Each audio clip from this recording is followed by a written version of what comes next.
The Beef and Barnzy Show, brought to you by Bowlersmart.com, trusted by bowlers around the world since 2004. By Lightning Strikes Bowl, home of Bowlers Mart Pro Shop.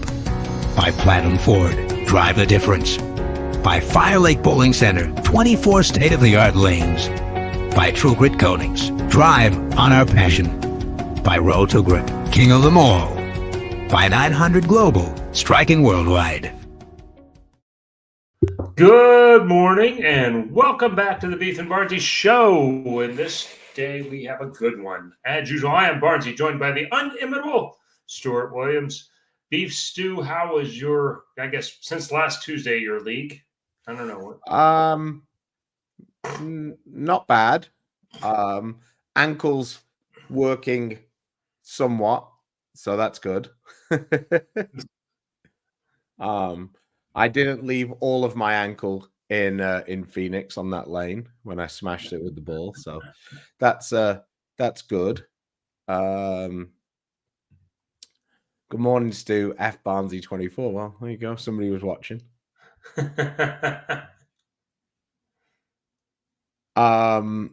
So we are going to do another giveaway. You get two ways to get in the giveaway. You can either buy something on beefandbarnzy.com, and I will be monitoring all of the orders on there. If you order something, you want to ask a question, let us know, and I will get your question up as quickly as possible. Or you can just submit a super chat, and we're going to give away a ball of your choice. We'll give away some of the Simo no comment merch. Yeah. So, yeah. How's everybody doing? What's the to quote Gavin and Stacey? What's occurring? Yes, you will, Patrick. Yes, you will. Somebody from our own heart here, Chris.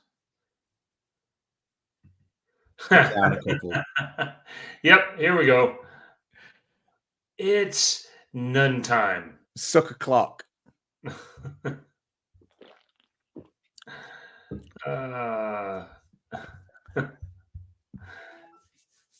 Just in case Donnie's up yet, you know. So,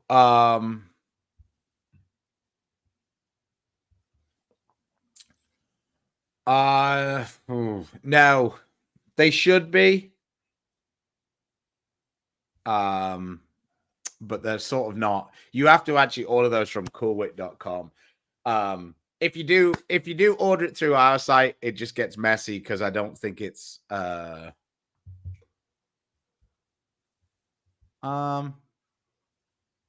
don't think so. Where are you the Norwegian guy? Because I haven't heard that from anybody else.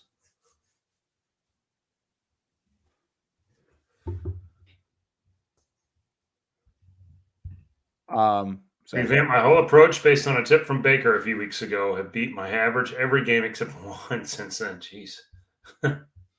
That's a way to move your average up real quick. Whoa. Please take Samo down. Well, easier said than done.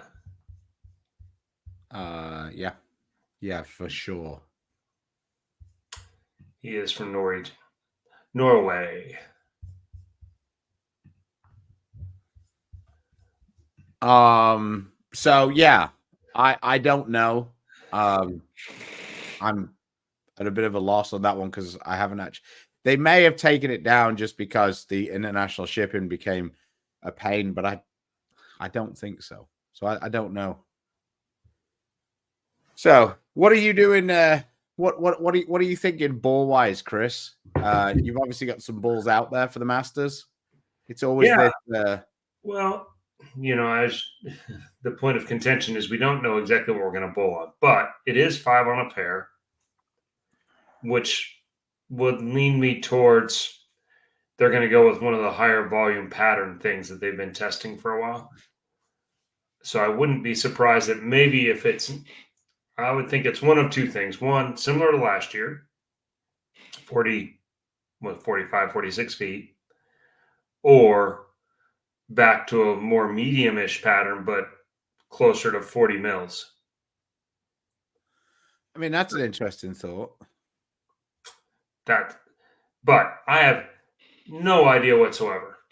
But based on past history, my best guess, the Suncoast surface is not particularly new as I understand it. So I think that's probably what's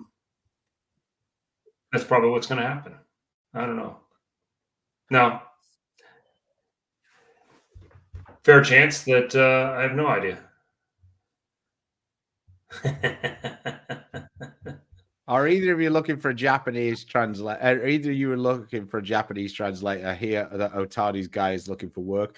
I mean, I would be looking more to be a Japanese translator. I think is more of the and I think at the point it's actually he's just Otani's best mate. I think there's a lot more to run with that. One thing that one guy did say, because we're Patriots fans and we like a wine, was, man, I would absolutely love to see what the outcome had been if this had been a Patriots scenario. I don't think we'd have it wasn't Shohei doing anything wrong. He was just giving his translator $4.5 million to get rid of his gambling debts. Oh, you mean so you're not okay with the Brady story about all the stuff that happened? That the ball boy wasn't the guy?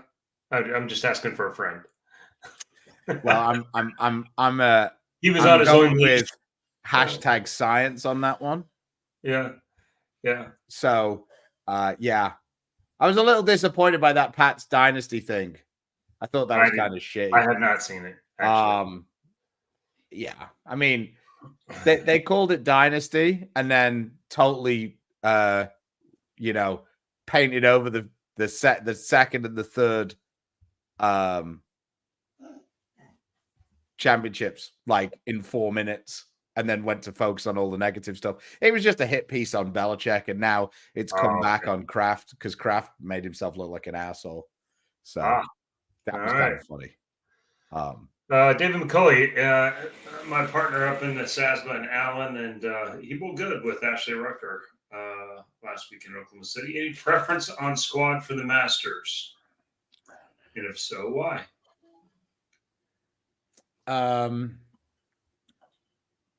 It used to be definitely not A, just because you didn't want to be the guinea pig. But these days, I think in general, the players would still rather see a look at them, even if they are a little easier on the first day. But I mean, it's always a guess. One squad's going to end up getting some type of advantage, it seems, but the cycle goes around a little bit. I mean, in general, for me, I like B. I think that I just think in general that squad seems to usually work out to be a little easier on the burn, and the only time that that's not been the case, I think, was actually last year, because after the first squad, everybody realized that playing a significantly further right was actually a good idea. So, you know what might make it hard? Did you send Simon an invite yet? I did. Okay. Why did he just text you? No, I was just happening to think I didn't. No, he texted me a few minutes ago saying he was gathering shit up. So, okay. Yeah. Yeah, I mean, I guess if I was to play the percentages, and it seems like A is easiest on the first day, I would probably go with B on the first day and hope that that's. So does Simon go OG, idle, or optimum? Just to prove a point, I would say OG, but I think either one of them will do him just fine.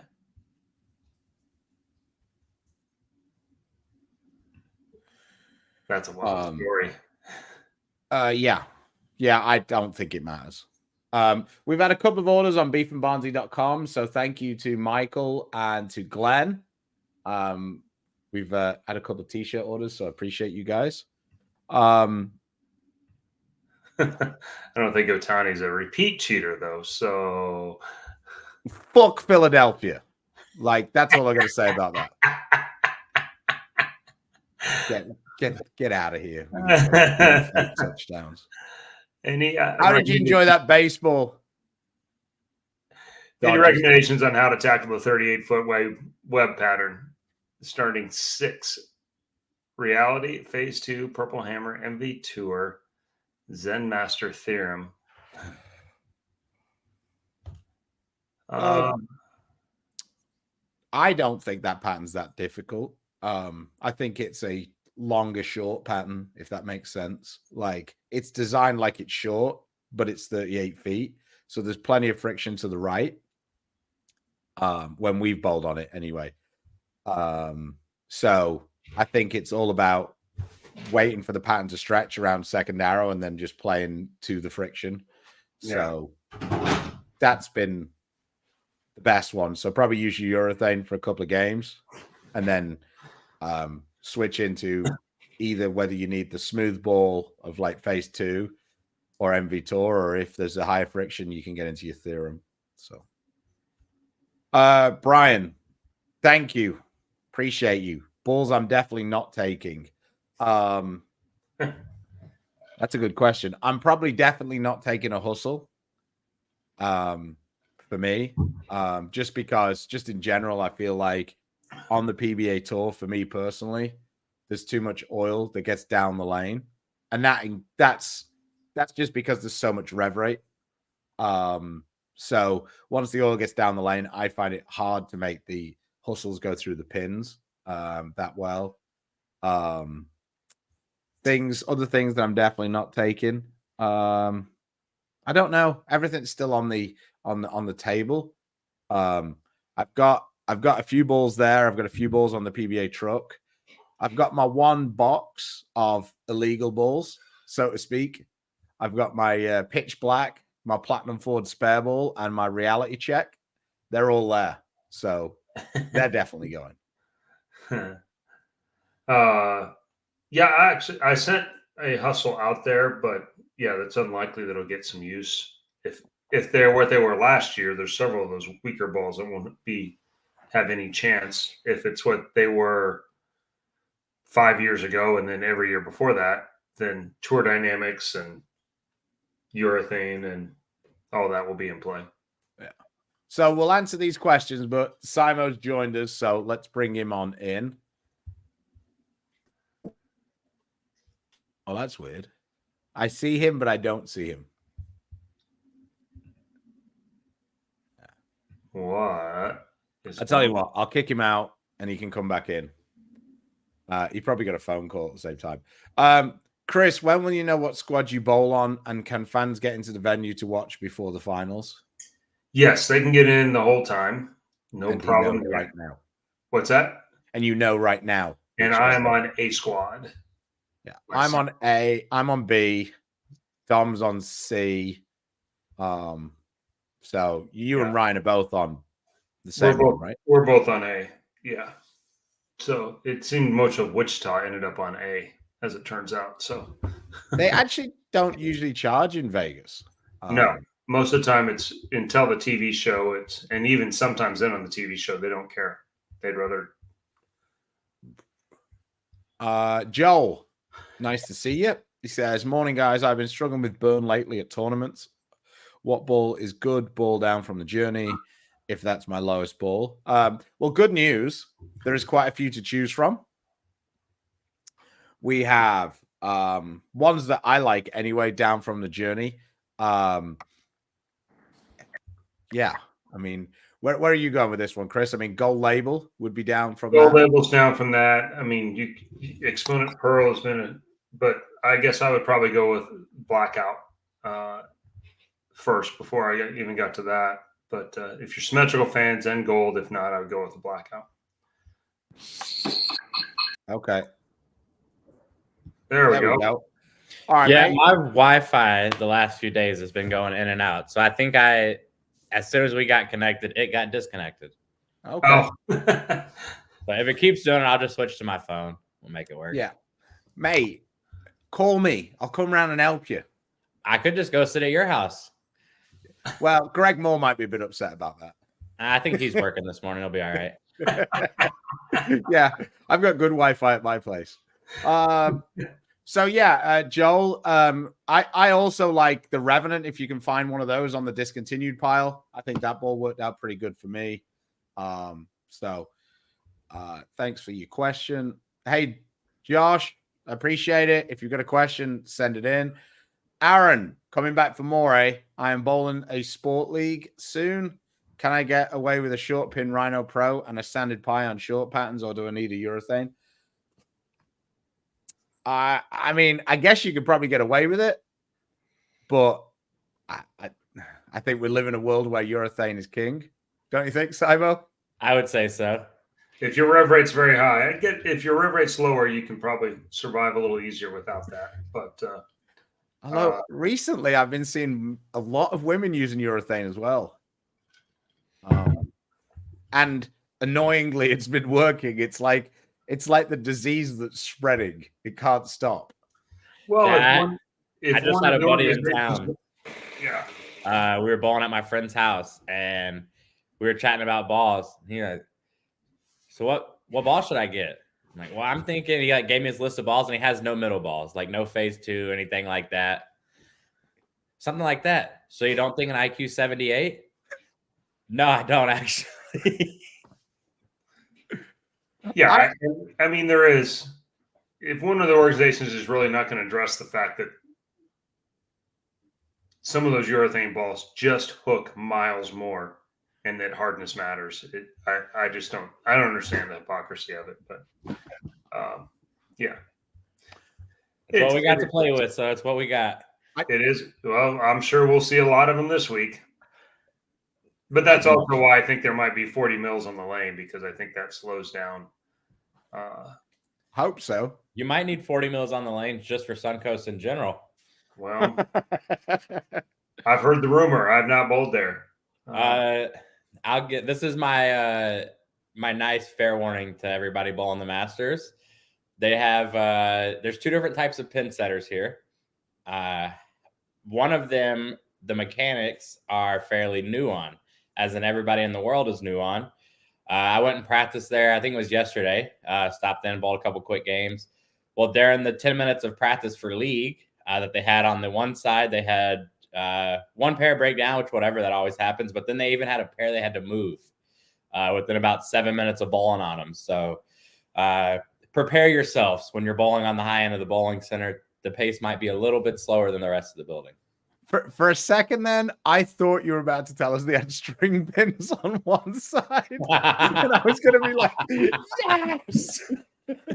No, they have the Brunswick GSX, and then I guess their newest machine, the NXT. Oh, okay. I don't know if I've even seen those yet. They look funky. That's the first time that I've actually seen them run in person, and it almost has like an AMF blend to it. The sweep kind of drops like the AMF machine. Sweeps the same. You know, at some places the sweep will go up and it looks like the table's still down setting pins. That scares me because I think somebody's going to smash the table. But that's almost similar to what they do. It'll be a different thing for the eye to see. I think. At least, like, I'm one of the weird guys that pays attention to little quirky things like that. And I know when I was sitting there watching, like, this just does not look right. It looks like, I mean, it almost looks like the same way when you first saw string pins. It just doesn't feel right. Well, I for one try my best to, like, stuff that I don't know anything about. I try my best to block it out because it's just better. I don't know whether it's good or bad for me. So about the only thing I know is when we bowl on the Brunswick machines, I generally don't have to throw it very hard for the 710 because I'm not going to spare it anyway. So it's kind of like on the GSX machines, it's kind of like probably don't need to throw it that hard because it makes no difference. When Oscu tells you it's impossible to spare it, you just go, okay. Yep. It's funny you say that. I've actually made it a couple of times at the ITRC. Well, yeah, that's where pins go to die, in the back curtain there. Adam, why do you not bring the original idol? I mean, just because my rev rate's not high enough now, I just use the new one. That's basically why. Here's a rumor. Stu is a little bit of a new ball guy. Yeah. I mean, once they get about 50 games on them, pretty much a new one. Yeah. I mean, isn't everybody except you? I don't know. I mean, I'm pretty sure Ryan is. Yeah. Yeah, all you guys without a lot of titles are. That's funny. That's a little rude. Daniel, Nationals in 2 weeks, Original Idol Phase 2, and one more plus a spare ball. Help with third ball, please. Idol Phase 2. I mean, He you've needs got a pearl ball in there somewhere. Yeah. I mean, you've got two. Team event, a couple people that I've talked to, they can start off between, 5 and 10-ish, and then very quickly they're moving left and moving left and moving left. So Is that in the team event, you're saying? Yeah, in the team event. The ball that's actually been surprising me that I will probably be drilling myself here soon, something like a gold label. Definitely need. That just seems like everybody that I've talked to, it's like, well, we kind of started to the right, and then next thing you know, we just never moved far enough left, fast enough.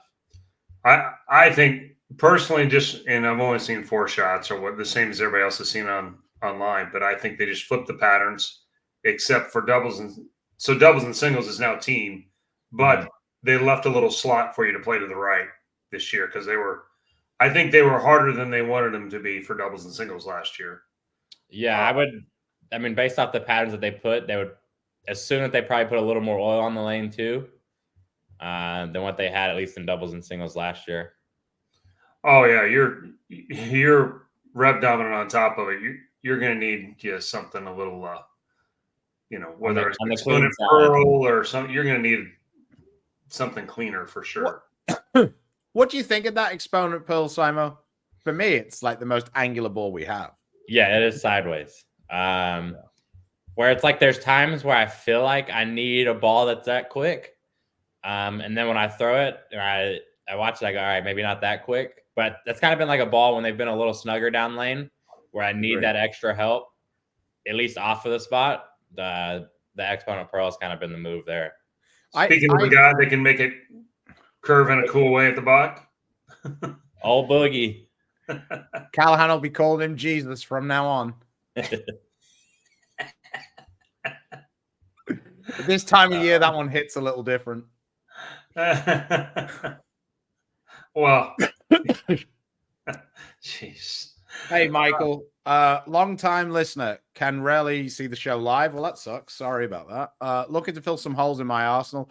Halo, UC2, Fate, Purple Hammer, Spare Ball, low to medium revs. Maybe looking at, I have no idea what an OI is, but an absolute power is AP. Oh, Optimum Idol. Focus in, Stu. Way to put it together. Yeah, I mean, I like either of those for what you've got. Personally, I think that most regular Joes have liked the absolute power a little more than the Optimum Idol because the Optimum Idol is so cover strong. For people with a little bit of lower revs and like lower speed, I think that the Idol might burn up a little bit too much for you. I think the absolute power with that R2S cover on will give you something, probably end up being a little stronger than your Halo. But that would be my take on that one. What are your thoughts, Chris? Well, I think overall that core that's in the Idol makes it a little more usable, and I agree the cover's pretty strong, but as far as filling holes, there's a lot of low end stuff already, and so I think both of those could actually fit pretty easily in an arsenal. Yeah. And Simon froze. Yeah, I think he's off to do his phone. There you go. There he is. So, yeah, if you're talking about those two, I like the absolute power more, but I always like the absolute more than everybody else. So, I don't know. Yeah. I guess. But yeah, I think I would lean towards the Idol. I think you have the right two ideas. Those balls both fit. Sorry, I didn't really answer, but Stu would lean towards absolute power. I would lean towards the idol to fit in your arsenal there. This is a good question for Simo. With the idol coming back, so to speak, which other balls do you want him to bring back? Alpha Crux. See, I'm not saying it's exactly the same shape, but I get Alpha Crook vibes out of the absolute power. Well, then maybe I need to drill a new one because that was not what I got from it. Yeah, I mean, the way I describe it is I'm not saying that if you put the two of them on the lane, they'd react the same. I just mean that it's like, it's an asymmetrical ball that I can use basically all the time, which is what the Alpha Crux was. Like, to me anyway. Like, it wasn't super strong, but it was weak enough that I could use it when, like, I couldn't use, say, something like a reality. It wouldn't have been the reality at the same time, but, like, yeah. But at the same time, Victory Road Pearl. I'd be okay with that one coming back. I actually I got rid of my storage locker in Phoenix the other day, and I gave my friend John a Victory Road Pearl. He saw it and he's just like, "Oh my god, Victory Road Pearl!" And I was like, "You want it?" And he was like, "Yeah." I was like, "There you go." Yeah, I was using a Hypercell skid and a Victory Road Solid bowl in a Phoenix City tournament the other day. Drilled the stock. Hypercell skid was a pretty good one. I mean, I didn't get to throw that one, but Sunstorm, the original Red Sunstorm was pretty good. I mean, if I wanted to pull back anything that said Hypercell on it, specifically the solid one, but any of the Hypercells would be good as far as I'm concerned. Hey Ryan, you'll have a great week in Vegas. Hope the ankle is good, Stu. Yeah, she's still a little stiff. How many OG and Optimum idols in the bag this week? Simo, best core ever. Well, I've drilled a couple Optimums to practice with this week. I'm like picky, but not picky with my fit, whatever you want to call it, the way they drill the hole. Yeah. So I'm gonna freshen up the couple layouts that I drilled. I think there will be 2 regular idols, probably 2 or 3 Optimums. I mean, honestly, I might have an 8-ball arsenal of just idols. I've got a couple Cosmoses here at home. I've got a couple of the original idols, got a couple Optimums. And I'm sure, go ahead. I was about to say, what do you think of where the Optimum fits in relation to the original? From what I've seen a little bit, it just seems like it's a smidge cleaner. Yeah, I kind of feel that as well. Yeah, not I mean, shape-wise, I feel like it still makes the idol shape. It'll be one of those things where I have to use a little bit more surface than I might have originally had to use on the OG idols. For me, I actually had to go a little weaker with the pins because I feel like it flares a little bit more, which was a bit weird, but it seemed like it gave me more of a shape that was closer to how I used an idol. But obviously, you used it way more than I did. Way. Put holes in it somewhere. It's not upside down, and I'll try it. Hey, Simo, how did you manage to get so low to the ground without feeling like you've lost leverage over the ball or being pulled forward? Is that natural or deliberate? Genetics. Yeah, I mean, I think I was a tiny. I mean, Barnes has known me for a while. I've known since she was 13. This is the first time. 12. Yeah. Yeah, small little kid. So, I mean, I played soccer for almost 10 years or so. So I definitely think I got a little bit of leg strength from that. I mean, it feels natural. I think at times, like myself and even other two-handers, one of the issues, like we start to get too far forward too fast, which then kind of you lose your balance, keeping the core kind of in line. That's a good one. I got one of those sitting on the floor over here, actually. Yeah, so I mean, I think it's something that I still have problems with today is getting my upper body a little too far forward, a little too fast, and I think that just kind of throws everything out of whack. Yeah, I think a lot of people think you get really low and like Belmo stays a little bit taller. And when you did that video with Baker, you showed that you two were in some really similar places, especially at the last two. Mm-hmm. And so you create your power and leverage a little differently. you're built a little differently too. So, not everybody's as strong as you are as well, which nor put in the miles, so to speak, because no one was more of a gym rat, I guess, so to speak, or a bowling alley, than you are. So, literally grew up in the bowling center. We're going to catch up on these chats, but quickly, Simo's got his merch. You can pick it up on coolwick.com.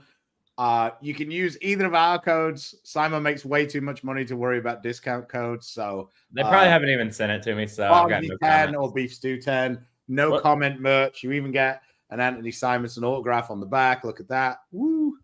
So we'll give a couple of those away to the people who are in the super chats or who place orders on beefandbarnzy.com during the show. Let us know.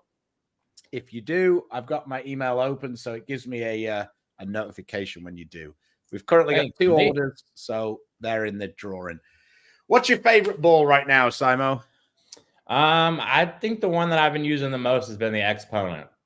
I think prior to the Optimum Idol, it was like when it first came out, I actually thought the ball was a little bit stronger than what it was. It might have just been us bowling in Texas, so we know there's some friction down there. But yeah, I think that's just kind of been the ball that I've been able to manipulate the most. I've been able to use a little bit straighter. I've been able to circle the lane. I've bowled weeks where I've had a couple of them at 500, and I've had a couple of them with 2,000-3,000 and a lot of polish on them. Well, that match, Stu was the first on this deal. He kind of labeled that as this decade's IQ tour. It's a little bit more but it's the ball that you feel like you can throw a bunch of different ways. It hasn't looked as good for us normal folk on tour, but at home it is a ball. It feels like you can throw it a lot of different ways and be in play. Absolutely. Hey JC, thanks for the super chat. He said, I won a prize to pick 2 bowling balls. You lucky bastard. I have about 300 rev rate, 15 miles an hour with 14-pound equipment. Okay, cool. One-handed, I have the Gem, the Radical Hitter. I really struggle saying that one. Just got to be careful you don't have those L's drop in there. The Black Widow 2.0, like that one, the hybrid. Jesus, you're a bad person. Oh. Trailblazer hybrid. I don't know much about that one. OG Zen and IQ Ruby. Thanks for your recommendations. From what I'm seeing, I think you have a pretty big gap at the bottom. I think the Zen, to be like your second weakest ball, is a really strong ball. Pretty early. So I would consider something down there, symmetrical. If you like the Zen, maybe a gold label would be a good option. For sure. And then up the top, I think that the Gem is massively stronger than basically every ball made. So something between that and the Hitter would be good. What? Jesus, Barnes. They were my thoughts. So that ball up the top in between the Gem and the Hitter could be an absolute power. It could be a shiny magic gem. There's a couple of things that could fit up there. You got any thoughts, Barnes?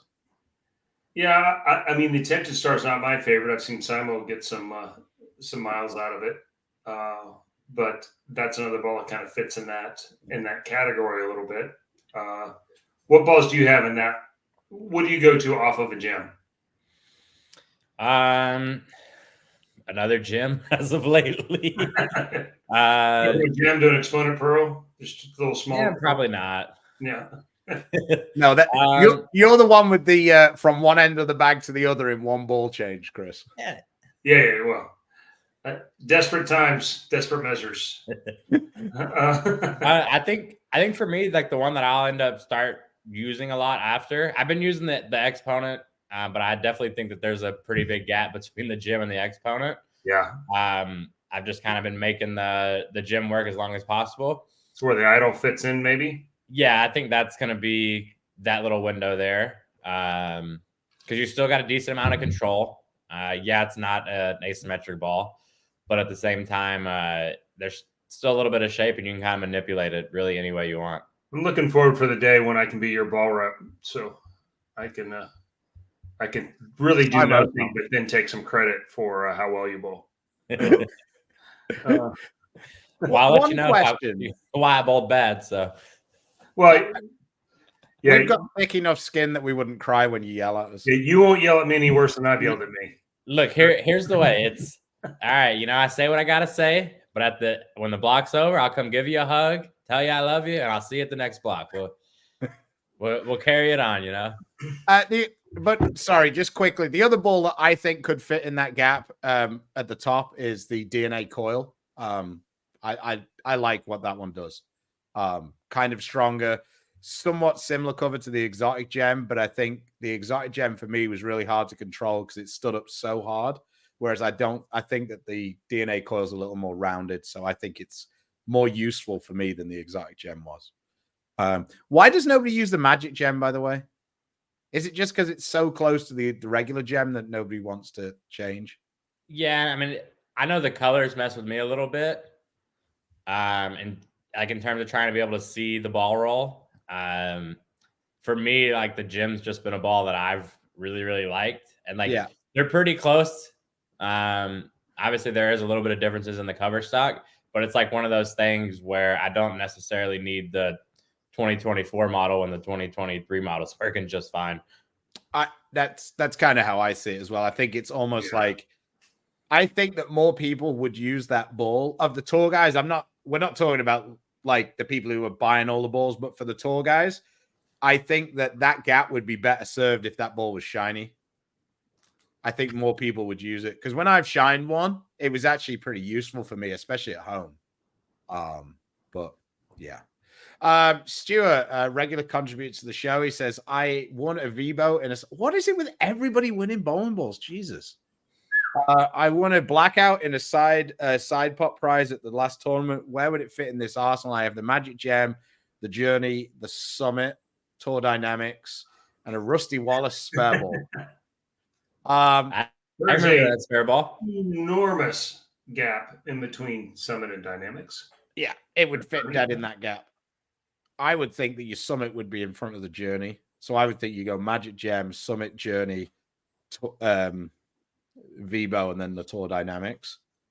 Vibo's a good fit in there anyway. So yeah, because you got a lot of smooth balls. Because even with the Journey being shiny, it's still fairly smooth. That one's not getting much play either. I think that's when we're talking about not getting much play, we're talking about just on tour. But that cover's like really strong, I feel like. Simon, do freeze? I did have to drill one of those balls, so I have no opinion there. Okay. I've yet to drill a few of these balls you guys are talking about. He's just while we're playing checkers. I'm just listening. Yeah, I'm learning. As far as nationals, doubles and singles, 325-18, so maybe slightly speed dominant. And even I was in the Zen Gold label by the end of game 5. Never got out of my attention star for team.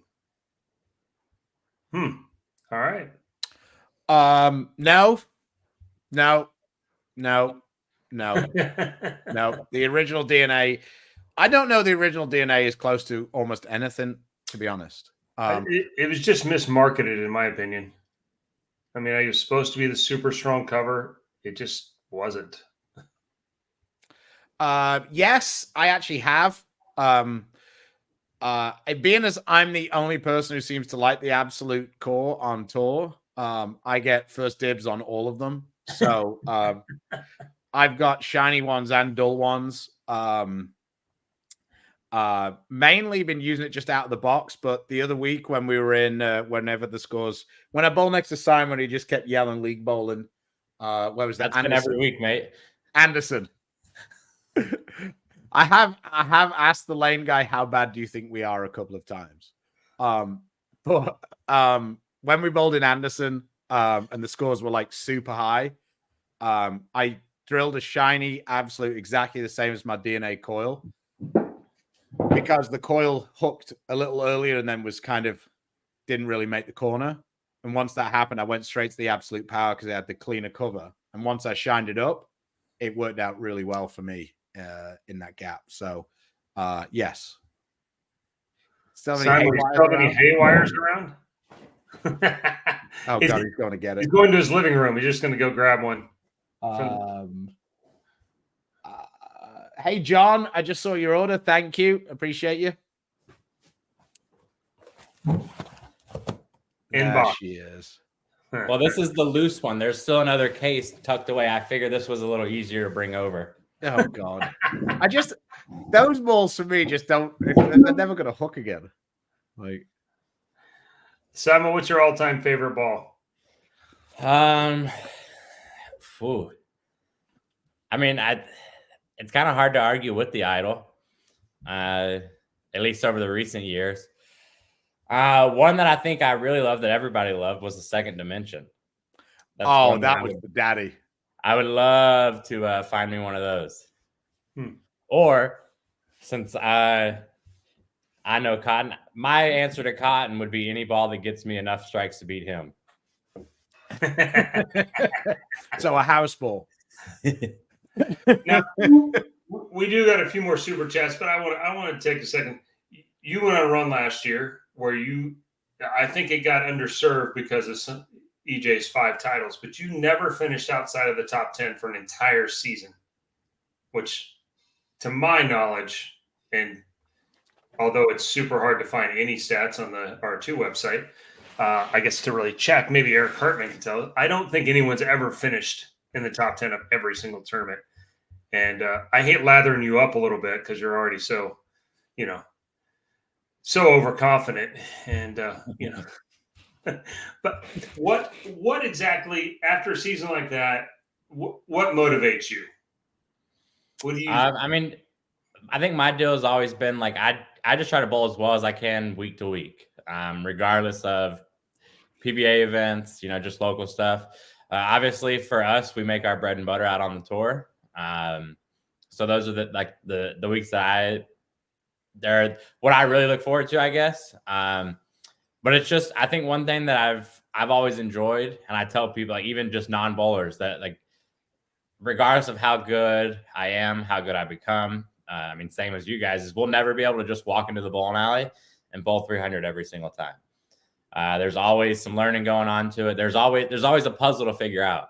I like being a problem solver sometimes. Not after 9th grade, I didn't. Problem creator sometimes.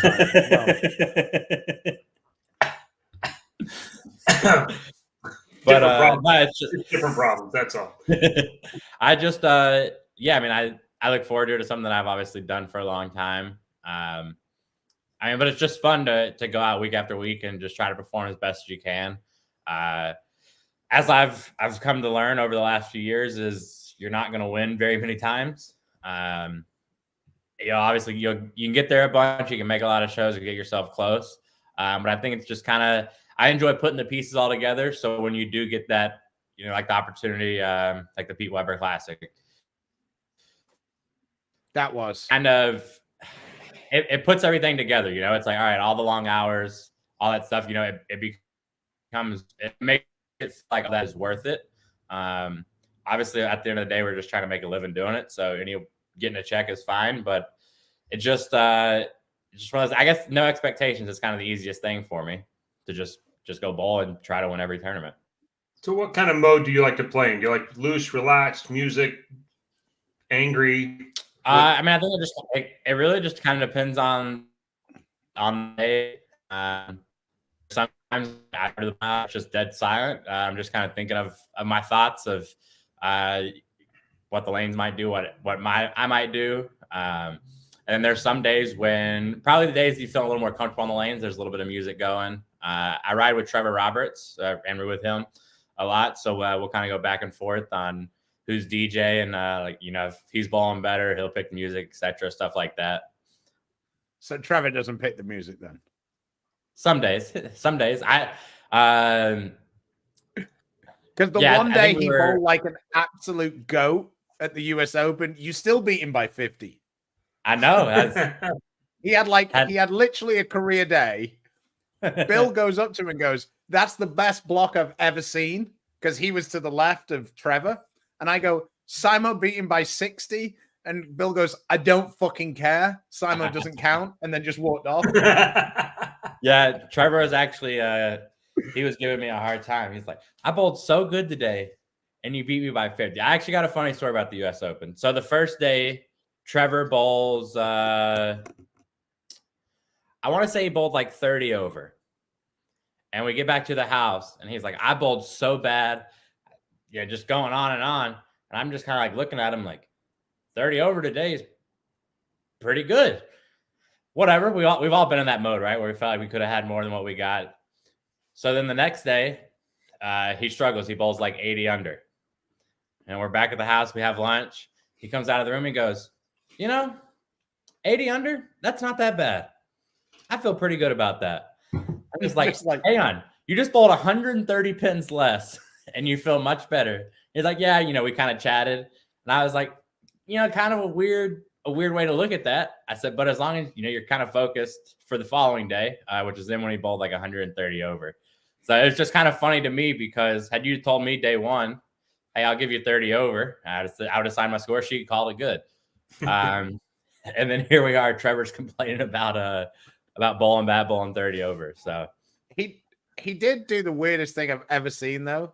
On day 1 and day 3, he used one ball for the entire time.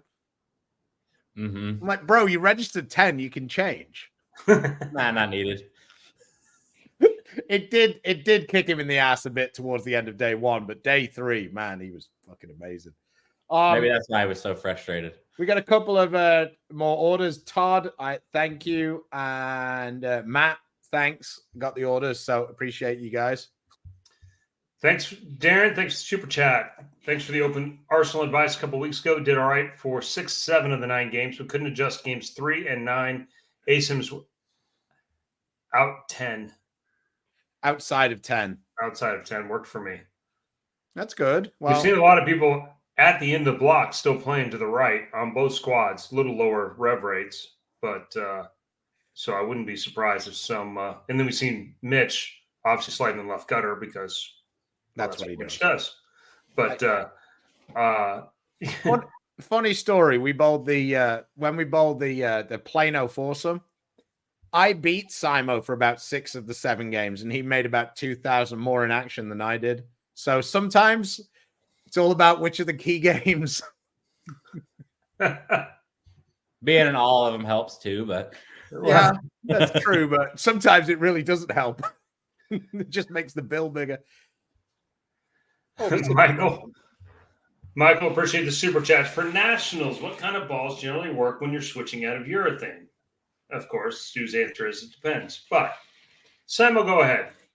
I think it always, generally speaking, at least for me personally, I have 1 or 2 balls that regardless of the pattern we're bowling on, whether it's 32 feet or 52 feet, that after I throw urethane, that I switch to.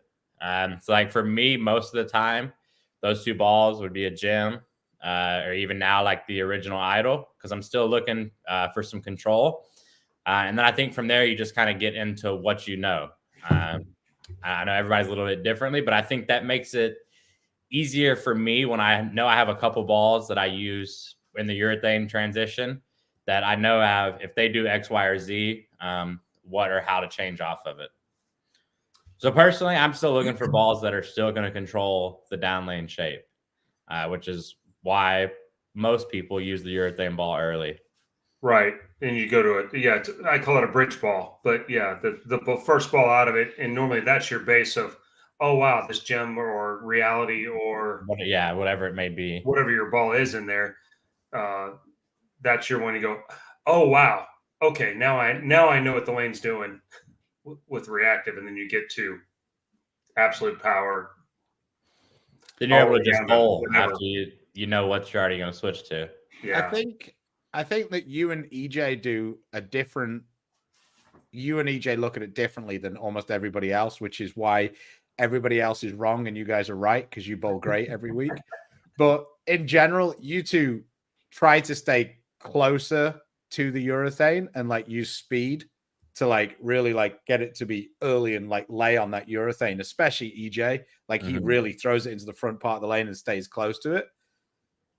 For the mere mortals, when we don't have quite as much rev rate, we do sometimes have to be a little bit more separated because it's very easy to get in the urethane oil and it just be like almost goes dead straight. So that's the only thing I would say off that. Like for other people who don't necessarily get the ball started as much, sometimes it's better to go to a slightly quicker ball and have your angle just a little more open because you got to get off that, you know, that urethane hang. Whereas if you go to something that's super strong, you can get it so the ball really checks and then immediately is on top of that oil again. And if you can't get it through that first part of the lane, you can get yourself in a lot of trouble. So we bowled at Planet last weekend, and the house shot there looked a lot like there was urethane down lane, and Ryan could just do like what Simon does. You know, start a little stronger, then he went to a Cosmos and just stayed in that puddle the whole time, but he could get it to roll out of it. And if I was in that puddle, it hit the pocket, but it just doesn't strike. Yeah, it was closer to hitting the 10 with the ball on the way by than the 6-pin was. So I had to get around that spot, which made the lanes a little bit tougher to try and strike a little bit more. But let's not get away from the fact that you beat Ryan. Let's not forget that. Right. The only time when we kept score, I did have a little bit more score than he did. So. Sunday, when we bowled the Baker, perhaps if Lane Talk would have been around, it might not have turned out quite the same. You didn't bowl many 10 frames. No, I bowled that. We just bowled on right lane, left lane. Oh, that was nice of him. Yeah. Well, after I beat him the first day, I thought it was nice of me to let him bowl in the 10th frame a little bit. But it's my story, and he's not here. So we got a couple more orders. Jonathan and Tom, thank you. Dennis, 325, 16 to 17 off the hand. League and tournament bowl, looking for a replacement for the original Zen. Ooh, that's a tough one. The Journey might actually, even though it's a little higher RG, I feel like the Journey's as close to the Zen because you get that kind of stronger cover. And I think what made the Zen kind of cool was how strong that cover was on a symmetrical ball. So right now, that's the only one that really has that sort of strong, really strong, shiny cover on it. So that would be my go for it. I know Simo used the Zen quite a bit for a while. Have you found anything that looks like those original Zens? No. Nope. That's kind of like for me where, like I say, it's a little lazy, but the Journey, lazy of me rather to suggest it, but the Journey is the only one for me that kind of makes any sense to replace an original Zen. Have you signed up in the old Optimums to see if they're... I did. I didn't like the shiny Optimum as much as I liked the shiny Idols, but I only did it with one of them.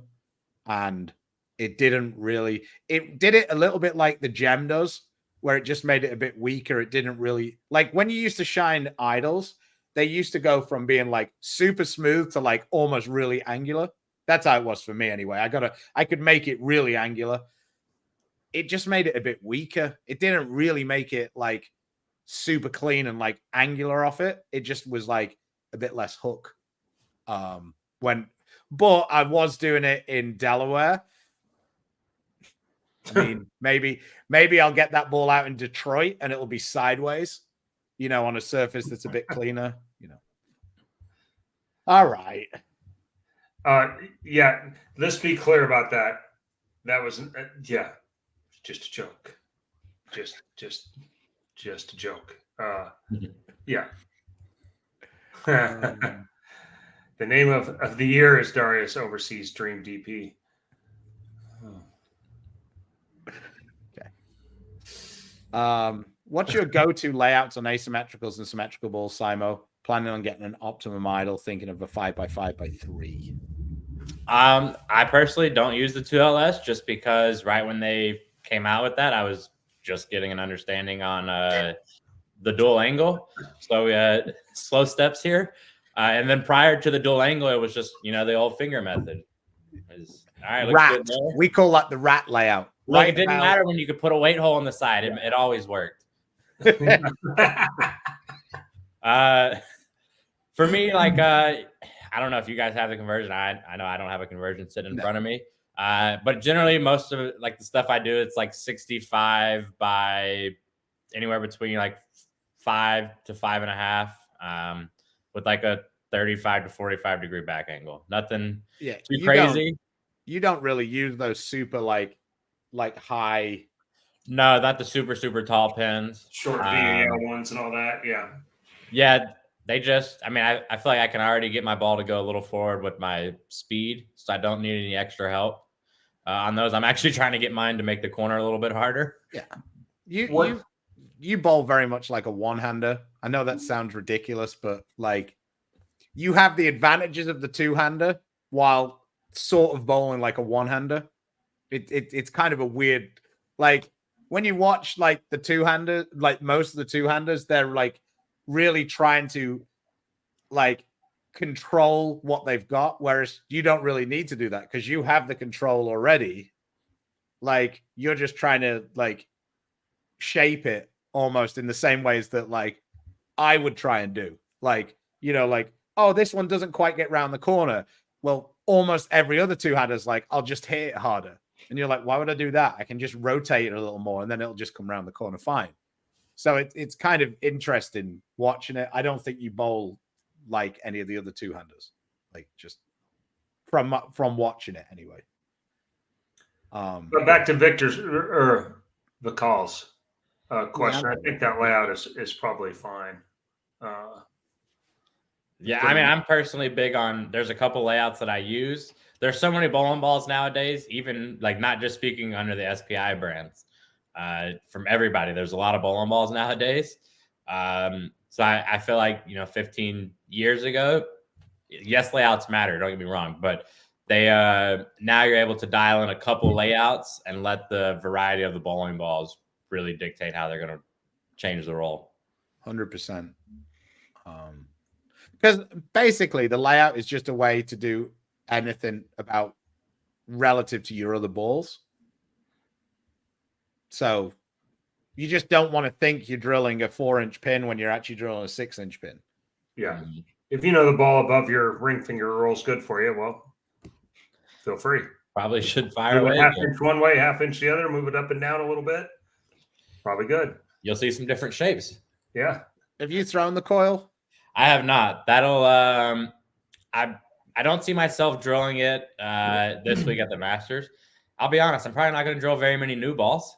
I'm obviously this is my week to indulge in some of the older equipment. And being at home, we're gonna dig into a few of those. But I know for sure when we get out to the World Series of Bowling, I will be drilling up a DNA coil. Hey Nevin, thank you. Got your order. Appreciate you. Boog wants to know if you no, that's senior. Yeah, this is senior wants to know if you use the grenade. No, I don't know where that ball is. I think that rule went into effect in Wauwatosa a couple years ago. Right. So there's a possibility that ball is maybe at Morgan's grandparents' house, possibly. I'm a little upset about that because that was a cool one. I still have the box just because it's just an old box. You can still see in pencil wrote on it. It was $174.95. That was expensive. God damn. I thought it was going to be $17.95. Aaron, my son is a stocky build and trying two-handed. He's struggling with clearing his hip and not over twisting his core. Any tips? I think if you look at all of the two-handed bowlers, and even a lot of the guys with the higher rev rates, nowadays the balls just hook so much more than they used to. Where I feel like walking straighter is almost like a thing of the past, at least for the higher rev one-handed or the higher rev and the two-handed guys. If you look at myself, Belmo, Kyle, everybody gets their body out of the way at some point in the approach. I personally am shuffling my feet pretty quickly. and I'm 4 or 5 boards left of where I started within my first 2 steps. But then you have guys like Belmo, who his 3rd step is just a massive step left. The further left he goes. So I think just the biggest thing is figuring out a way to get the hips out of the way. And what I've done with some people is obviously something that's not going to mark the approach, even just like an old piece of tape, and just put a couple floor markers just so you're getting your feet to kind of get going a little to the left and be able to move your hips out of the way. And then the ball is already going to be where it's going to swing. Yeah, I was going to go with the same direction. I haven't watched, and mostly, through Baker and that, but watching all you guys and walking through this with Ryan as well. If you're a 5-step, that 3rd step, your 2nd step of your left foot, almost has to go to the left so that you can clear. And yeah, I mean, one thing like that I do, and I'm sure you could even do it. Next time you go to the bowling alley, just stand on 20 if you use left foot, whatever foot you use. And just take 2 steps directly in front of you and try to swing it. And then do the same thing and little 2 board left with your first step and cross over on the next step and then swing it. And you'll be able to see how much easier it is to have a path to swing the ball without having to then bring it around and over rotate. There you go. From one of the best ever. Samo, I noticed on TV that your eyes move up and down quite a bit in your stance. What are you looking? I want to know what are you looking at both times, and then where do you end up focusing? I'm big on visualization. So I'm trying to kind of picture the shape that I want to see.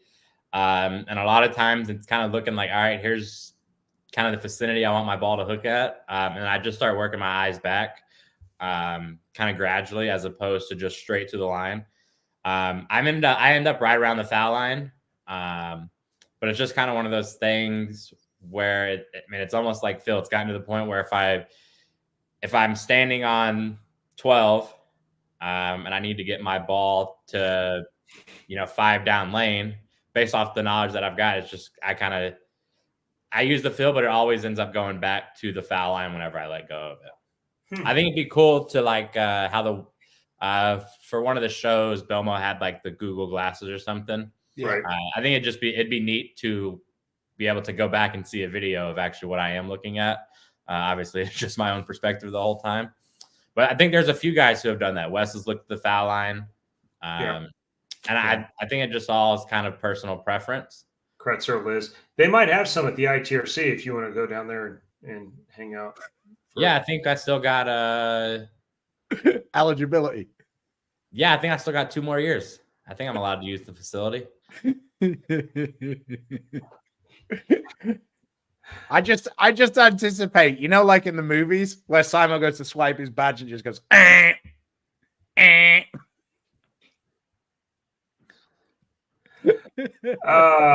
Anthony, how do you approach qualifying? Already being in the 64. For me, it's like I like the squad that I'm bowling this year for the fact that I get the burn out of the way. And yeah, there are some matches that are on the burn. By the way, I think that if you're in the winners bracket, it's total bullshit that you ever bowl a match on burn. I don't pay any attention to it, so but no, I understand. I mean, that's like if you end up hitting a lefty on that pair, like me and Machuga bowl a match on. It's so for me, I'm just gonna basically bowl like if I'm not in. Hopefully we'll have a couple good days to start, which would then allow kind of day 3 to be not necessarily a play around day because you don't want to give too many pins back and start falling down the bracket and end up having to bowl somebody who is already bowling well. But like last year, I was fortunate enough I bowled okay at the beginning. Didn't really kind of see the picture. I bowled next to Belmo. I kind of saw what he was doing. And he was striking a lot more than I was in qualifying. But yeah, so it's just kind of be an open mind. Obviously, I don't want to be 64th because I don't want to bowl the guy leading. But if you got to ruin somebody's day, why not his, right? Well, it's the easiest way to become the number 1 seed. Yeah, absolutely. Is by just beating them the first round. If you're just 64th, it's way easier than catching up the pins from 64th to 1st. Yeah, absolutely. Like, and then you have the number one bracket the whole way through. It's like, yeah, I mean, yeah. So during qualifying, I'll be paying attention. I'll treat it the same as really like any other week. Whenever I'm not bowling, I always have Bowl TV pulled up, just trying to see kind of what's working, what's not working. Because sometimes, regardless of the caliber of player, sometimes you do see people do things, and you go, huh? Well, I know I'm a better shot maker than this guy. He's bowling pretty good in this zone. Why don't I go and try to play it? So it'll be interesting. Do you like, like say you're the one or two times that you're struggling, like a decade. Do you like look like for specific people, like how are they bowling the lanes, or do you just literally look at the leaderboard and go, okay, I'll ignore that guy because he's left-handed, but these three guys are doing well. What are they doing? Do you do it that way, or are you more like, hey, what's this guy doing? What's this guy doing? Like, I think it almost kind of depends on the scoring pace. If it's one of those, if it's a higher scoring pace, I'm probably going to look for somebody who's a little similar to me to see how they're bowling. Because I feel like when the scoring pace is a little higher, most of the time there's kind of a designated spot to play. And then when the scores are lower, it's kind of flushed around. Like, obviously me and Sterner don't throw it anywhere near the same. But I'm kind of able to watch when I watch Sterner bowl. If I see him striking, it tells me most of the time the little kind of shove through the middle of the lane between 10 and 15 is in play. Yeah. And so there's just certain people you kind of work off of. Some guys you watch bowl and you go, all right, I can't do that, so I'm not even going to try. Yeah, just being kind of it fluctuates week to week. Like, I'm one of those guys where I'll try to switch the mindset. Like, the last few weeks have been obviously really high scoring. Going into the US Open, I knew that the scores weren't going to be as high. So the mindset, it's easier to then look around and go, all right, well, who's controlling the pocket, regardless of who's throwing strikes, who's at least getting to the pocket the most, and then kind of work from there. Yeah, I know when you won, Sterner was doing the shove thing, and it was funny because I didn't realize till I watched you bowl the next round after I was out, but I was complaining that, like, I just don't understand why Sterner's ball does that there. And, like, I can bowl there in a million different ways, and I can't get it to lay there or hook there. And then you came back and you're like, fucking Sterner, why does his ball hook there? Like, there's no logic to it. And then, like, Eric was just like, you and Simo are both sizzled by Sterner. Like, because he was making the lane look so simple from a spot that both me and him kind of want to bowl. And I'm like, I can't get any of my balls to do what he's doing. And then Simo had the same issue, and I was just like, yeah, I don't care now. There used to be more one-dimensional guys, and one-dimensional is a little oversimplified, but I knew that if Ozil wasn't playing the gutter, I didn't have to go look. Yeah. And if Hoskins was cracking them, then I was heading to fourth arrow, and I was going to start grabbing at it and start banging on it a little bit. And, there was just more specialists, I guess, so to speak. Right now, everybody revs it, grabs it every shot right now, but most of the weeks. But I think I can speak for the field in saying that almost nobody ever watches what you're doing and thinks that would be helpful to them. Like, because Simo, because like we bowled in Wichita last year, we bowled on the super long pattern, and you see Simo at the top, and everybody's using like strong balls. And you see Simo's like shoots 820 or something, and everybody goes, "What's Simo doing?" And they go, "He's throwing a pitch black." And I was like, "Are you blind? There's no chance he's throwing a pitch black." And I walked like 20 lanes down there. I was like, "There's no fucking way he's throwing a pitch black." Motherfucker, there he is, just like throwing the pitch black. And I'm just like, why? And then I just walk back and I'm just like, he's just fucking with everybody. He's not doing that because he thinks that's the best option. That was apologies for the fruity language. That was a fun week because that was one of those things, sometimes in practice, like during the practice session, you'll move into a spot or a zone on the lane, and it just seems like they're way too easy. Like this isn't going to be here. This shouldn't be right. I don't want to let anybody see it. During that practice, actually, Nate Garcia was sitting back there watching me. And I threw a couple shots, and I turned around and looked at him, and he just kind of like shook his head. I went and chatted for a second. So I'm going to do this about 2 more times, then I'm putting it away. I don't need anybody else to see this. And then the next day I look at the cross, and I'm bowling with Darren Tang. I'm like, man, the only other guy in the field who would try this when he sees somebody do it is the guy I'm bowling with. So I ended up actually just waiting until there was like 3 minutes of practice left. I come running back. I grab my pitch black, and he's like, is that the move? I don't know. It might be. And then bowled 1,000, whatever, to start. Lewis says, I want you to come to Connecticut and bowl against him and put some skin in the game. I'm not sure how much skin you're talking about, brother, but to come to Connecticut, it's a little bit of ways. We are. If Simon needs a little extra cash, though, I got some for him. I'll help back him. There better be 4 numbers in that per game, not 3. Simo, lower versus higher. Have you always kept the ball so low when you hold it on the push away, or have you ever tried holding it higher? I think of Ryan Barnes is like the opposite, as everything is high versus low. So I just think I'm unique in that aspect. If you look at all the other 2-handers and really most other players, is you want to have it up so you're not having to pull it up and muscle it. It's just kind of always been a comfort thing. I think just from being so small, it was just easier to kind of get it there, and almost essentially I kind of started rocking with it when I was growing up. So that's just kind of always where it's been. I've messed with it a little bit, but it's just kind of one of those things that it's natural in this spot. So I just kind of let it go do its thing. I think that it's also relative to what you feel like timing wise. Like Ryan has the Barnes like 1 step late approach almost. Like him and Chris and Ryan are very similar in that way. Mm-hmm. Well, it's just that's how they feel it. Like it feels comfortable. So then there's other guys who like Prather is kind of similar to you. He holds it kind of low and he has almost no push away at all. Mm-hmm. And I mean, most one-handers would be quite happy if they threw it like Prather or Dom. I mean, like, you know, you could do worse. On the list of who I want to bowl like, Prather's usually pretty high, like of one-handers. Sure. Been a rough morning watching this helps. Man, that's going to be a first.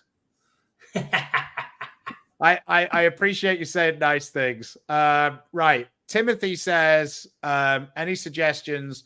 Been bowling 650 to 720. And he says, this is his arsenal. He goes, I have a supernova, absolute power, clone, attention star, fate, and the spare ball. Bowled a tournament last weekend and struggled. Supernova ended up working around the middle of game 3, bowled 498 in singles and 650 in doubles. There's no middle balls. Yeah. You have a lot of balls that are quite like the absolute power, the clone, and the attention star are fairly similar. Even though they're different shapes, they're fairly similar. They're not super strong and they're all asymmetrical. So you don't have phase 2 or the optimum idol or anything like that. And then for me, anyway, I think that the Fate is quite a strong ball to have as your last ball. But the Fate being your only symmetrical ball is probably not helpful. I personally think that you should probably have close to 50-50 these days, especially for one-handers, close to 50-50 in your arsenal between asymmetrical balls and symmetrical balls. If anything, you should probably be leaning towards slightly more symmetrical balls than asymmetrical balls, and you've got 4-1 asymmetrical to symmetrical balls. So yeah, that would be our main point. Agreed. We got a bunch to catch up on here. Yeah. Thanks, Douglas. Question. You got one? Blue Demon said, no question, just appreciate you. Well, thanks. And then also tend to place to the right. Not a lot of revs. Yeah. I mean, it's okay, but you need some symmetrical balls in there. You still need a ball that's not going to hook in the first 12 feet of the lane. Yeah, some stuff that gets down the lane and kicks on the other side of it. And I get Lee gets pretty wet dry a lot of times, but replace my summit with an idle. Would you suggest keeping the layout the same? Yes. If you like it, yes. Yeah, you might have to put a little more surface on the idle to make it roll as quick as the summit with that layout. But if it's a layout you like, take back earlier in the show we mentioned using the same layout.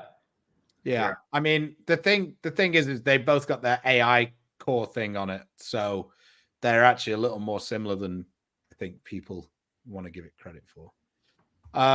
Is two-handed bowling rough on your left knee, hip, and lower back? It hurts when I try to get low at the line. Me personally, no. But what I think happens with a lot of people is, especially like you look at the kids that are running up to the line, whenever they go to slide, instead of sliding like this, they all slide like this. Well, if I just stand up and turn my foot sideways and lean over my knee a little bit, it's pretty uncomfortable. And that's without putting any pressure on it. So I think a lot of people, they struggle to slide into the line. They're sliding and then they're having to stop their body. So if my elbow is kind of like my knee, it's instantly over the top of it and creates a little bit of pain. Yeah. I think there's a misnomer about getting low. People try to get low and they get low. Yeah. And don't fast. Yeah. They get low with their head and not with their, I don't know that you need to get that low, period. It's not like they're putting a lot of oil in the front. If you're a bowler, they're not putting any oil in the front 2 or 3 feet. So getting it out on the lane a little bit is it doesn't hurt a thing. So yeah. Yes, Eric. Yeah. I think that I think what a lot of people are seeing out of the balls right now is that they're drilled a little bit too strong. And then they end up just burning up so much in the front part of the lane. So yeah, you could even go a little weaker than that, depending on which ball it is. For your first ball that you're going to go with a weaker layout on, try and find one that's a little bit more angular though. I think you'll see more out of that. Whereas if you go with a stronger ball, it'll still be like quite smooth, but it just won't hook as much. So you won't see what you want to see out of it. I think if you go with something like a blackout, something that's designed to be more angular down the lane, I think you'll see a better results from that. Oh, sorry. Hey, do you have a regular practice routine outside of tour season? Take any time off bowling? Most of the time off. Whenever, like, but I guess it's been about 3 weeks since we bowled. I started bowling again probably about a week ago. Nothing really too heavy. I've got a friend that has lanes at his house, so I just go turn the lanes on and do a little bit of bowling. Don't keep score or anything. The last few days, I've been practicing a little bit more, just trying to get the body back into the swing of things. So that way, I want to bowl a lot of games this week, so it's not a shock the next couple of weeks, as we have the Masters, which can be a long, grueling event, and then you go from there to 3 weeks in Detroit. So definitely just going to do it practicing. I think at the beginning of the season, I was trying to do like 2 a days in a way. I was going up to South Point at like 7, 8 a.m. right when they opened, just bowling on the house shot, just getting the body moving, and then going and bowling in the afternoon at my friend's house on some a little more challenging patterns. Yeah, it's kind of interesting doing the 2 times in a day. It's like sometimes it's like really good in the morning, and then you go in the afternoon and you're super positive, and you're like, man, I'm totally good today, and then you're like, no, I'm not. Yeah, and then there's other days. Wander around, just do stuff. You get a little more worn out than you anticipated being. Yeah. So, professional driver Chris, he says, "Sorry, can't stay for the chat. Have a new job and can't listen in. Would love to be in on the giveaways. Good luck at the Masters. Thanks for the super chat." Just quickly, when you're practicing, do you have like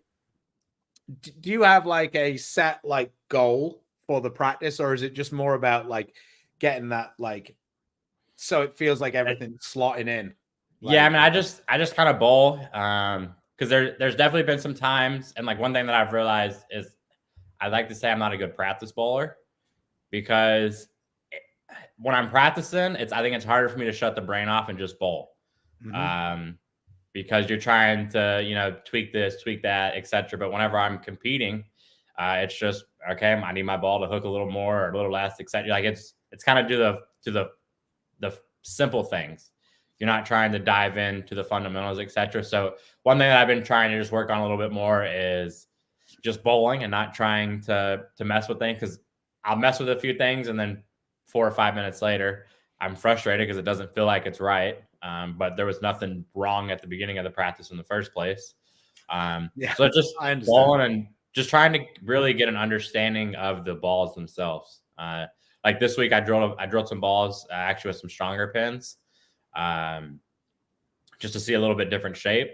So that's like throughout this week, that would kind of that's the group of balls that I'm practicing with, or the couple that I drilled up, and then we'll go from there.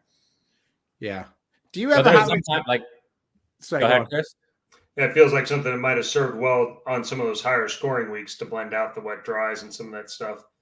I think a local guy like Dimitri Cruz, who bowls really well on all the local stuff, but then those same kind of stronger drillings don't work as well for him when he goes out and tries to bowl the tour patterns. Yeah.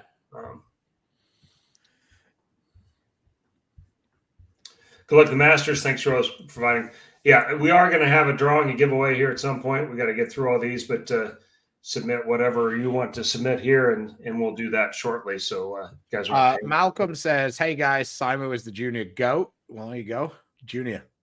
I was wondering, any tips on getting spine tilt the same each time? I don't have a trigger for doing it consistently. Practice. I don't really have a. I guess my trigger. I don't think about my trigger as normally. But I work with a guy back in the Dallas area, Joe Finland. He's kind of there's probably maybe it might not even be 4 guys that I'd let actually give input on my game and then make use of that information. A couple years back, I was having a pretty bad problem. I felt like I was bowling okay, but it didn't quite seem right. It was a spine tilt. For me, he's gotten it to where it's like later into my second step. So once my second step's almost done is when I'm trying to push it away. But I just think figuring out what's comfortable and what's easy to be consistent, and then working with it from there. I think personally, you get a lot of people who they're constantly trying to change something. Well, when you're constantly trying to change something, you're never giving yourself time to take the thing that you've just barely learned and excel at it. Well, it's not working right away, so I'm going to try something else. I'm going to try something else where sometimes you just got to get to something and you just got to work on it and work on it and work on it. And then when it clicks, it clicks. Yeah. Yeah, I think that's definitely people are very impatient with trying to make change. But you know what they're not impatient to do? Go buy that new ball. I mean, I feel like me and you are like, that's a little rough for us to criticize people for drilling a new ball. Hey, but you know what? If I needed to go spend the $250 to get a lesson instead of buying a ball, I'd probably spend the $250 to go get a lesson.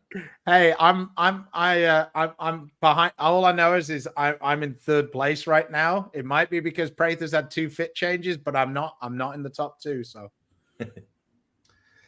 Peter, real quick. Beef stew 10 or Barnzy 10?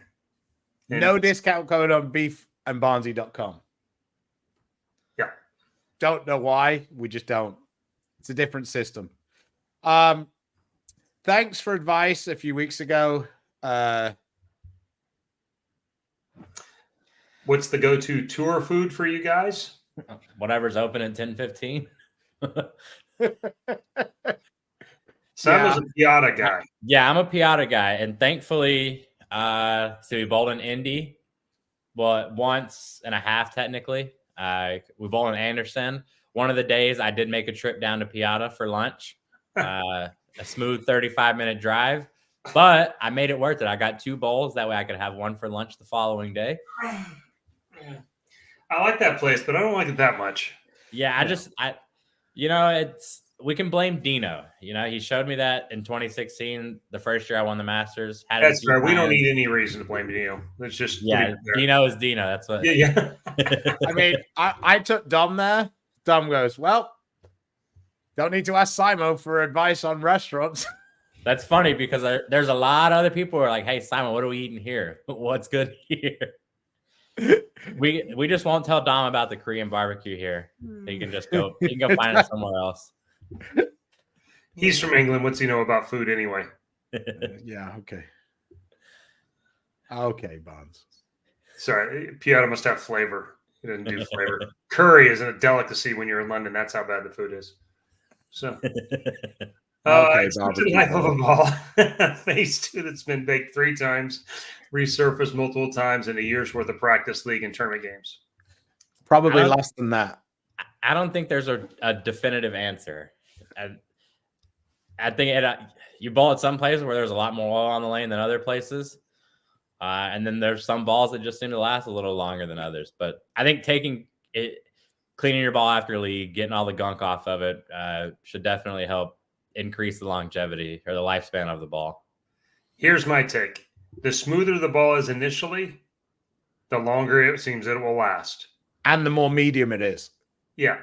And you know, once a balls that are super quick, you'll notice when they get a little more oil soaked. And if that's what you're using it for, you're going to go, oh, that's just not the same. And you're really splitting hairs. But yeah, balls like Gem, Reality, those kind of balls, they might last. Gosh, who knows how long? I feel like the phase 2 is one that feels like it lasts a while. Same thing, strong cover, but long medium. continuous motion, and you know, you're not looking for it to be sideways off the end of it. Hey, this is how I know somebody's on a plane bored to death. He's watching our show. He's mentioned. I saw another comment from him. Just wanted to say, love what you boys do. Obviously, talking about you guys. And then he told me that I need to book a table at Korean barbecue for us. There you go. I should say, love what you guys do. He ain't talking to you. What dates are you all bowling in nationals, and do you feel like bringing a strong, solid asymmetrically? I am bowling around the 9th and 10th, somewhere around there of May.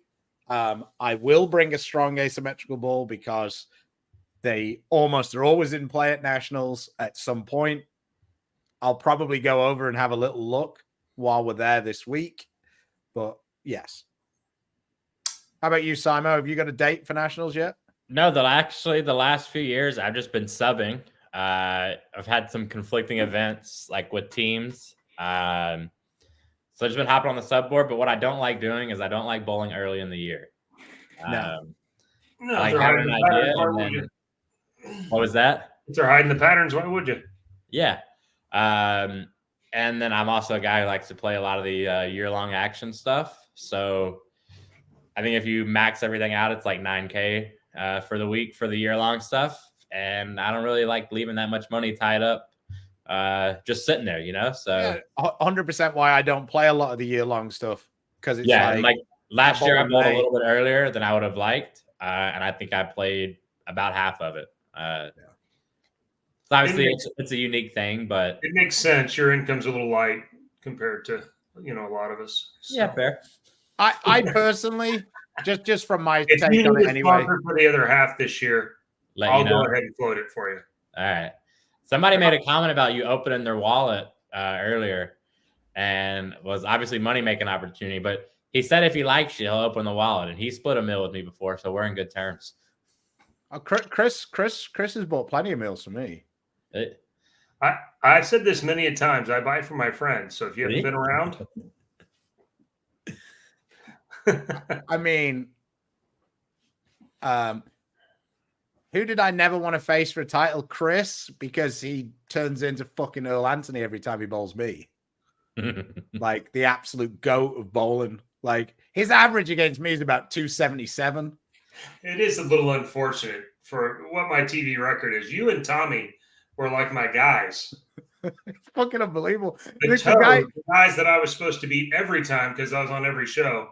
I never beat any of them. when he beat me the first time, like, blind ball change in the 10th frame to get all three. I turn to Callahan and go, why did he pick me to finally strike out in the 10th frame? I go, he barely closes the 10th frame, and now he gets blind triple to win. So mine is always Chris because he always beats me. The person I want to face is Tommy. Yeah. I mean, whoever I bowled, whoever. I will say one of my most enjoyable matches, or I guess technically two, was bowling Norm for a title. Because that's one that I not that I never would want to face, but that's one that I never thought would ever happen. Yeah. He's a lot older than you. Yeah. And was great from Dallas Fort Worth originally, and he's got a lot. Oh yeah, him and my mom had my mom used to drive him around a little bit in the DFW area, so that's why anytime I got to bowl Norm, it was a little more special than just obviously bowling a legend. So a little bit of a family ties there. Yeah, I don't know if there's anybody I hated to face, but Norm was the toughest of the star guys. My record against the star guys was pretty good, but Norm was the guy that he stole a couple of matches that he had no business winning, and it's just who he was. I had the reaction advantage, knew it, and he would just hang around and force you to catch, and if you lost a hit somewhere or made a mistake, he was just there. He needed. Yeah. I beat him a couple times early, and then he more than evened it up in the middle for a while. I think we ended up about 500, but it was back and forth. And then Pete, I only bowled him 3 times on TV, and he never won, ironically. Hey, Simon, have you ever heard about my favorite story about Chris on Long Island? I have not. No, it's the best. So we're bowling the plastic ball on Long Island, right? And we literally need to break into the truck to get balls, like to bowl the Pro-Am, because the Pro-Am's on the house shop. So we're bowling 9-pin no-tap Pro-Am, and we've been bowling with plastic balls all week. So it feels like, because they've all been drilled as well, like, so it feels kind of weird because the balls aren't slimy or whatever. And you throw the first one and it just like hooks miles, and you're like, oh my God. So anyway, we're bowling, and Barnes is on the lane next to me. And this guy shoots, God, what would he have shot? I think he shot like 270 something, right? So Chris can shoot 290. And Chris goes up in the 10th frame, and he gets the first strike, and the guy's like, oh, let's see it, Barnes. And then Barnes like gets 7. So he shoots 277. The guy's got 278. And it's Saturday, right? Prime's on Saturday. And the guy goes, nice to see you can choke on Saturday as well as Sunday, Barnes. And Barnes turns around and goes, I fucking hate you people. He's like, fuck these people. So the guy you literally on Long Island yells at Barnes in a 9-pin no-tap Pro-Am that he's paid to bowl with him. Nice to see you can choke on Saturday as well as Sunday, Barnes. Oh my God, I died. Like, my bowling hero being yelled at by some random in a Pro-Am. Like, oh my God. Oh, the East Coast, they can all annex themselves with Quebec and be miserable with each other. They can do it. If you don't look at the lane markers, if you don't have the markers, what do you look at? I would assume he's talking about like on an AMF lane, the range. Yeah, no rangefinders. I mean, I feel like most people aren't looking that far down the lane anyways. It's a little easier to hit a target at 10 to 15 feet as opposed to 41. I think it's more like people like, you were talking about visualizing. Yeah. No, I mean, I use it. I think it's more like that. Like, because we were talking to EJ about that a lot. And like, EJ's like talking about like, I tried to hit like the front left corner of the, the outside rangefinder, or I hit the right corner of it. We're just like, okay. He's aiming at the top of it, the bottom of it. He very really moves around on that. The torch thing when we were at ITRC, great at it. Yeah. It very much a visual guy, kind of like what you talk about, where you're seeing shapes. Very much of it. Like, I don't know that he necessarily goes, hey, I'm trying to hit 18. He doesn't really care about that. He's trying to get to a shape, to a spot down lane. We talked about it on Tuesday a little bit too. Dave Houston targeted down there. He didn't look at the arrows at all. Targeting 40-some feet down with wood. Like, that would have been hard. Yeah. Because some places there's just nothing to see. you know, So It's I so, think, it's so dark at the foul line. It's really dark at 45 feet. yeah. I mean, just quickly though, I think that most people kind of have a good idea of where that marker is, even if you don't actually have that marker. So it's kind of like experience, like you kind of see the shapes that you want. I think that about 5 years ago, that was the thing that Belmo did better than everybody else who had a high rev rate. Belmo could make it hook like at different spots, front to back, like when he was going across the lane. Whereas a lot of the other guys, they could just make it hook more from the same spot, if that kind of makes sense. Like Belmo could really make it hook earlier and then continue. And for a long time, EJ couldn't really do that. So when EJ was great, he was playing that one spot, whereas Belmo could be great on 3 different spots. So it looked like they were doing the same thing. But one week, EJ would stay with him, and the next week, he wouldn't. But there was no real logic, because if you were just looking at it from the side, you think Belmo was doing the same thing as he was doing the previous week. So I think that's what EJ did that made a big difference to his game. Todd, hi guys, 14.5 miles an hour, 300 rev rate, so pretty, maybe even a little rev dominant. Arsenal is the Zen Infinite Physics Halo Vision. Oof, that's an old one. Wine, Pitch Black, and the spare ball. What type of ball next? Also, Simo, I heard you might be opening a bowl in the center of DFW. Is that true? No. It's funny. Like I had somebody ask, and Todd, this is no disrespect to you, but it was funny because I had somebody come up to me at a tournament and they go, I hear you're opening a bowling alley. And I look at Chris Turner and he goes, do you know about this? And we just kind of looked at each other. And Chris is like, if he hasn't told me, I don't think he's told anybody. So he probably isn't building one. I heard you're going to buy University. University. Oh. Yeah, you're the only guy that can probably work on the back and get it fixed. So, I mean, I need some help. That would be I actually like that bowling center. I think it's in a unique spot where you obviously have the college kids. It's like close but far at the same time from like the Plano-ish people. So it's an hour from there. So yeah, I guess I wasn't too bad in Little Elm. I was right in the middle of them. Yeah. Yeah, that would be a nice one, but no, not open up a center. It'd be cool one day to eventually get involved with one. And then as far as your question, I think it kind of goes back to what we mentioned with some other people. We're missing some middle of the range balls. Got a couple strong ones, Infinite Physics, Halo Vision, and then the wine, wine, Pitch Black, and then that Zen. I mean, Phase 2, Optimum Idol, Summit, something like that. And I think you might want to find something that's a little weaker. Maybe this new the road ball that's coming in a couple of weeks. Yeah, like a high road, something like that to fit between the Halo Vision and the wine, because that's a pretty big gap for me. So, yeah.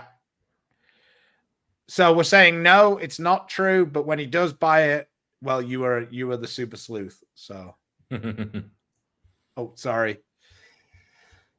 Said, what's your process for shining up your balls?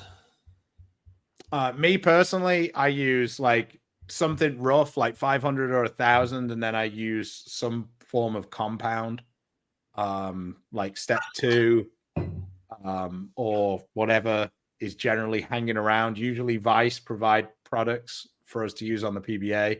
So whatever the Vice compound is, and then I kind of look at it, and if it doesn't really look as shiny as I want it to be, I kind of take a little bit of water to the compound that's on the rag, and that kind of makes it a little shinier. But in general, I don't really use polishes. Simo usually just gives his ball to his ball rep and says, this needs to be shiny. But I use the Vice polish. I like the Vice polish because when you look at it, it obviously looks shiny, but when you touch it, it doesn't feel slimy. Like it still feels like it has grip to it. Where sometimes you polish a ball and it literally goes straight because it just still feels slimy. So I probably use more extra shine than I use other stuff. Yeah. But I need the help getting the ball down the lane most of the time. Have you drilled your new striking against breast cancer ball? Yeah, the black one. Technically, yes, but I haven't used it. It's still You just haven't sitting on thrown the it truck. yet. Okay. Because for me, it goes way straighter than the pink one does. So I was just wondering whether it was just me or because I spoke to you a little bit after I drilled the first one because it felt like it was moving targets. And then I drilled it so that the weight block was like rolling more end over end because we were like talking about like it. But I was really bad. Like the fact that I looked at the spare shoot and I was in the top 5 and I bowled in Wichita just shows how bad some of the guys are at shooting spares these days. I missed one, but we'll get back to it. In need of a Barnzy jersey, we need a Simo on the back of his jersey. I just think I like the signature. I was about to say, of the things that you care about, I would imagine that that's very low on the totem pole. Nah, when I first got that, they were like, all right, here's what we want to do with your name. All right, looks good. That'll work. Thanks. Go away, Callahan. I'll call you back. Harsh reality is much earlier than the reality. Any thoughts on replacement for the reality? Should I change the service on the harsh or look for another ball? 5x4x3 on the reality. Like for me personally, I have the harsh reality as a little cleaner than the reality. But I mean, actually, you've already got the harsh reality. I'd mess around with the surface a little bit. Maybe add some compound to it and see where it works out. As a person who used the reality, I can't hear you, Chris. Can you hear Chris, Simon? I think it's a little quicker. And The so I harsh think reality. the harsh, and I think that's why there's friction in the front that it feels like it's earlier. Okay. And so maybe putting a little more surface on it will actually make it feel a touch more. Slow it down a little bit. Might work. But then what you're talking about is also so. Yeah, I mean, depending on what you're seeing, like other balls, I mean, I feel like the harsh reality is pretty close, but more angular, like Chris is saying. So I don't really know off the top of my head. What would you recommend, Simon? Maybe a magic gem, I guess. Yeah, I mean, I've actually yet to drill a harsh reality. Yeah, I've still got some regular realities hanging out. So I was about to say, guy say, who drills a lot of balls, you don't drill a lot of different balls. Well, there's a reason. I like what I like, and I like what I know. That was one of my favorites when you're talking about kids who don't eat food. I know what I like, and I like what I know. Jacob, hi guys. I'm working on transitioning from one-handed to two-handed. What's the first thing I should focus on? I love watching you bowl, Simo. Thank you. YouTube's your best friend. Go ahead, Stewie. Yeah, no, I was saying you go ahead. Like, what do you think for? I mean, I'm a good bowler. I'm not a good coach. Well, I think the thing is like for me anyway, it's about all of the things that you guys have been preaching. It's about getting the approach. It's about kind of keeping that left arm kind of long, having that almost like you talk about like that conveyor belt. You want to feel like the ball's on one plane. You've got to kind of forget all the things that everybody has ever told you about one-handed bowling, like being square at the foul line is the worst thing you could do as a two-handed bowler. Like, so they're the things that I would think out loud are like important for two-handed bowling. But I feel like most of the people who go to two-handed kind of find a way to pick it up themselves and then they tweak from there. I think it's very difficult to be like breaking down every step to start like you would as a one-handed bowler. I feel like picking it up and just kind of starting is the best way. Yeah, I mean, I'd work on the footwork. That's if you look at everybody who's successful on tour and even the amateur levels, most everybody has really good footwork. Yeah. One-handed, two-handed. I mean, if you're not balanced, it doesn't matter if you're throwing it overhanded, underhanded between your legs. I mean, finding balance is key to most athletic things. The two things I would start with first is one, walking left, like you talked about, and two is bringing it back long and low, not bringing it up. Yeah. I mean, being a steep two-hander is a quick way to not have very much success as a two-hander, is what I've seen. Somebody claims they're writing papers. I'm not sure about that. But talking of somebody who went from averaging about 86 to 250 in about 5 minutes, maybe this is a question for Ryan. For Ryan, yeah. He watched a lot of video of Simo, I can tell you that. Well, I'm still trying to hit it harder, except I just took my thumb out of it. Ryan was struggling to hit the head pin. I don't know about hitting harder. And now he's great. So, like, quite the remarkable difference between, like, 3 years ago and now. Just wild. It's Brian, pin down phase 2, new idle pin up, fit in the same bag. Yes.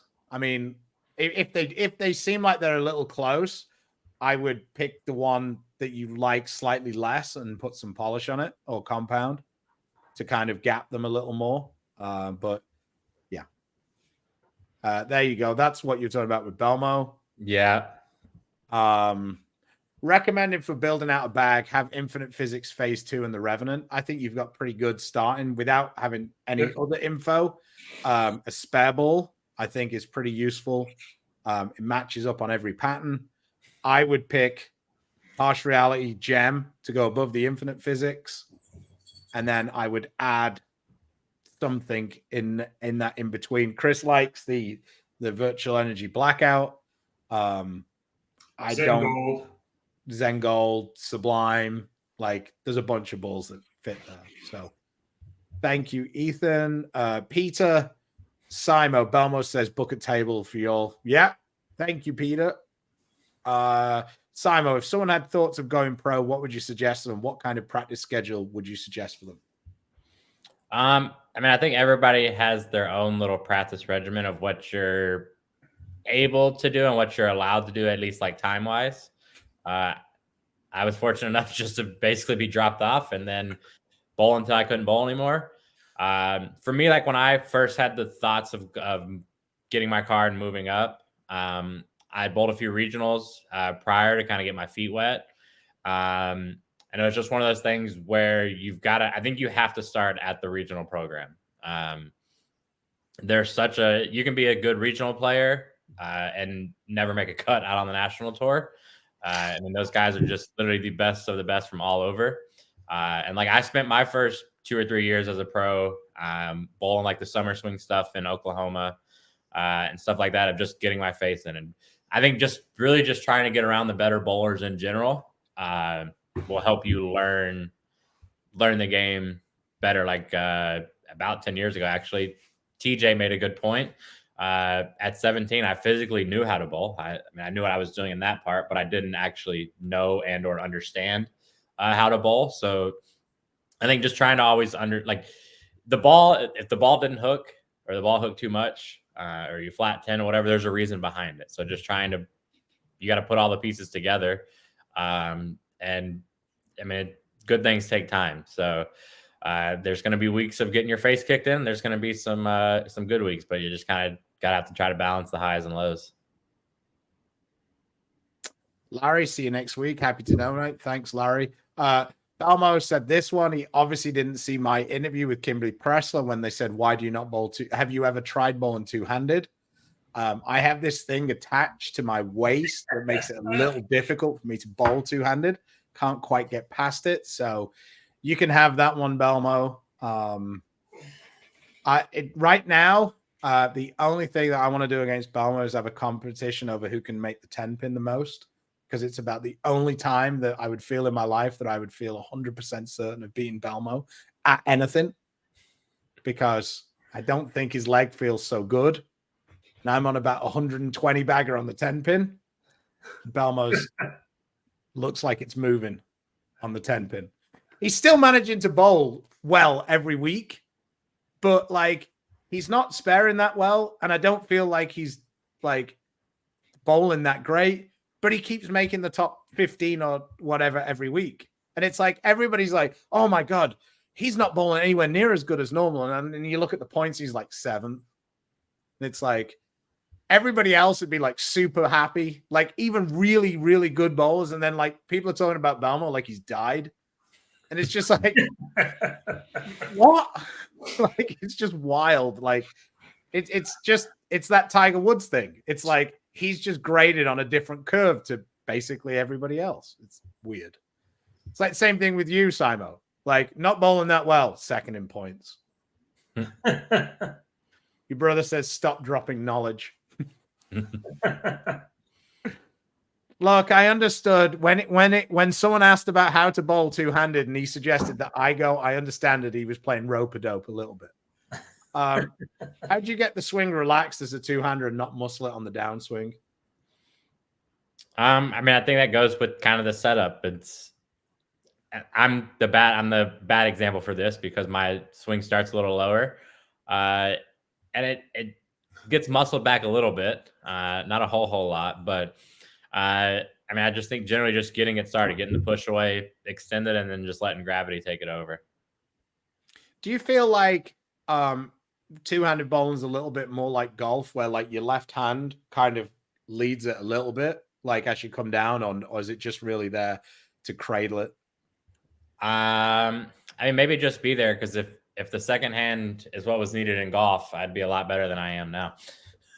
Yeah, no, I was just wondering, like when I watch guys and like it almost feels like for us, it's way easier for us to do this and it'd be bad because we pull down.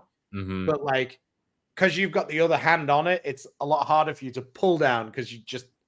I think what happens is they over rotate the shoulder because the ball's in a bad spot behind them. Because like for a one-hander, the ball is actually swinging. Like it's clearly moving the ball. For a two-hander, it gets tucked in behind the waist and then it just stays there, and our body creates the separation.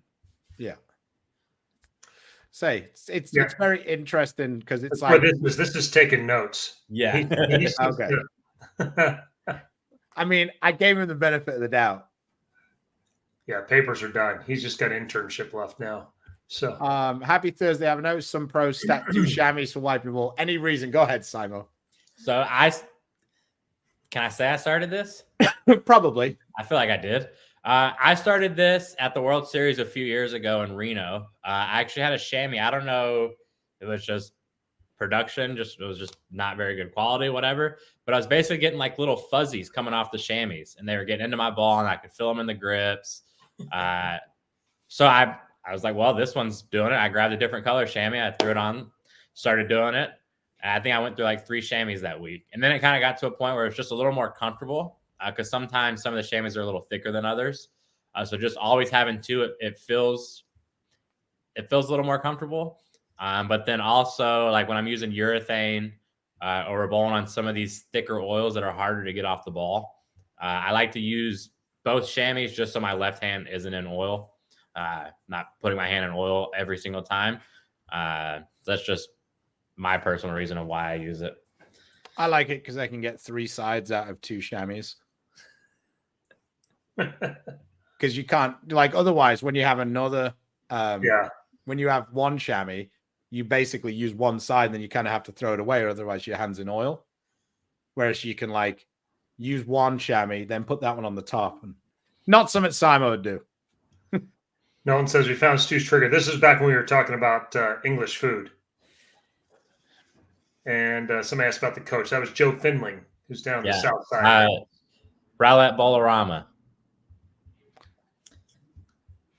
Yeah, Piata. Hey, Brian, there's also one right down the street from Plano. I know y'all are there quite often. When Kyle Troop got the Hey Dude hookup, we need to get Simo the Piata hookup.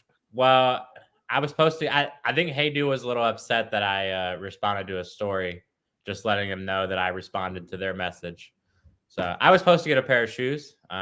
Still waiting on those. So guess who's not buying Hey Dudes? This guy. Good morning, gents. Hi, Simo. Hope you're all doing well. Chris, with what you saw of me in Tomball, any tips on bowling straighter?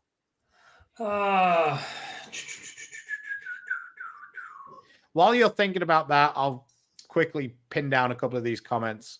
So you have a think about Travis. Larry, no, we won't. We'll still be bowling, unfortunately. Do you have any clinics lined up soon, Chris? You got a really busy summer coming up, I guess. Yeah, the senior tour overlaps actually the tournament champions and then just rolls right in. So it's August before they're done, and then that's right around when Lucky Larson and then the PBA League. So don't need to worry about that one. It's like September before we really have a window. Wild. But 16.5, 425 MV Tour Pearl, Phase 2 IQ Solid, GB4 and Purple. What do you guys think for OC at the end of next week? I don't think you have a very lineup. Yeah, I think it's solid. You don't have a very strong ball. Envy Tour is pretty weak to be your strongest ball, I think. Well, and if the purple has enough surface on it, that can be your strong ball. In a limited arsenal. If you put 500 on it, fresh 500 or even 360 on it, it's probably plenty to cover that slot. There you go. It says, "Hey Simon, how do you manage to stay so consistent while being able to do so many different things? I feel like I'm screwing something up." Lots of practice. Whenever I practice, I don't practice for score. I try to do things that I'm not good at. Like for instance, when I was living in Austin, at that time frame, I wasn't very good at throwing it straight. I was really good at standing left of 15 and throwing it somewhere to the right. So I spent a lot of my practices there, just learning to throw it straighter. Like as much fun as it is to strike in practice, it's way more enjoyable to strike in leagues and tournaments and competitions whenever it actually matters. So there's lots of practice, work on doing things. There's numerous times when I'm practicing now where I'll be bowling right of 10 and then I'll just take a step 15, 20 boards to the left and throw a few shots over there. That way, whenever I have to do that in competition, it's not a new thing. It's something that I've done before. It's just easier to recreate in a different environment. Yeah.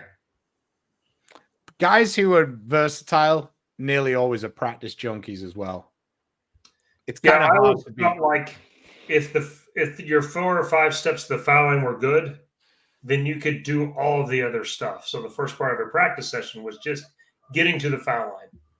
And then once that felt good, and I practiced almost every day, I just didn't practice long when I was bowling good. But then the rest of the practice was, okay, I'm going to go play right at 10. I'm going to throw it. It's a lot like my ball reviews. It's about playing a little to the right but firm, and then no hand in one. And then, okay, go left, throw it slow and get around it. And be able to do it all on call. And when you could do that, then you had all your tools at your disposal, and then you could play. Back to Travis. A lot of the things that we focus on when you're trying to play straight is really controlling rotation. Obviously, speed is part of that. Moving back on the approach and doing that's very difficult to do for a lot of people. And so being firmer, but sometimes really standing taller so you can get your elbow more in and keep your roll more up the back of it is something a lot of people use to try and do that along, of course, combined with equipment, balls that don't flare as much, balls that are a little more controllable on the back end. Yeah, I mean, the other thing as well is I think that when you're trying to bowl straighter, having a massive drift makes it a little more difficult. So trying to be a little bit straight with your footwork is also tends to be helpful. Or just throw your thing. That's what everyone else does. So. I've got the Mike Devaney answer for this. I'm looking for a replacement for my duo. If you really want the same reaction, just go and buy another duo. I'm sure that there is a bunch that are on closeout. Or not necessarily closeout, or just on a good deal. Because that ball wasn't massively popular. And there's a lot of them around. So if you go to a pro shop, I'm sure a bunch of pro shops still have them. And I'm sure they'll do you a pretty good deal on one. It's a pretty unique. It's pretty unique. I'm between a phase 2 and an optimal idle. I don't think either of those two balls are very close to the duo, if I'm honest. I mean, if you're looking for something that's going to be, it's such a weird combination of numbers and cover, the duo. Like it being kind of lower diff, but a pretty strong cover. And shiny.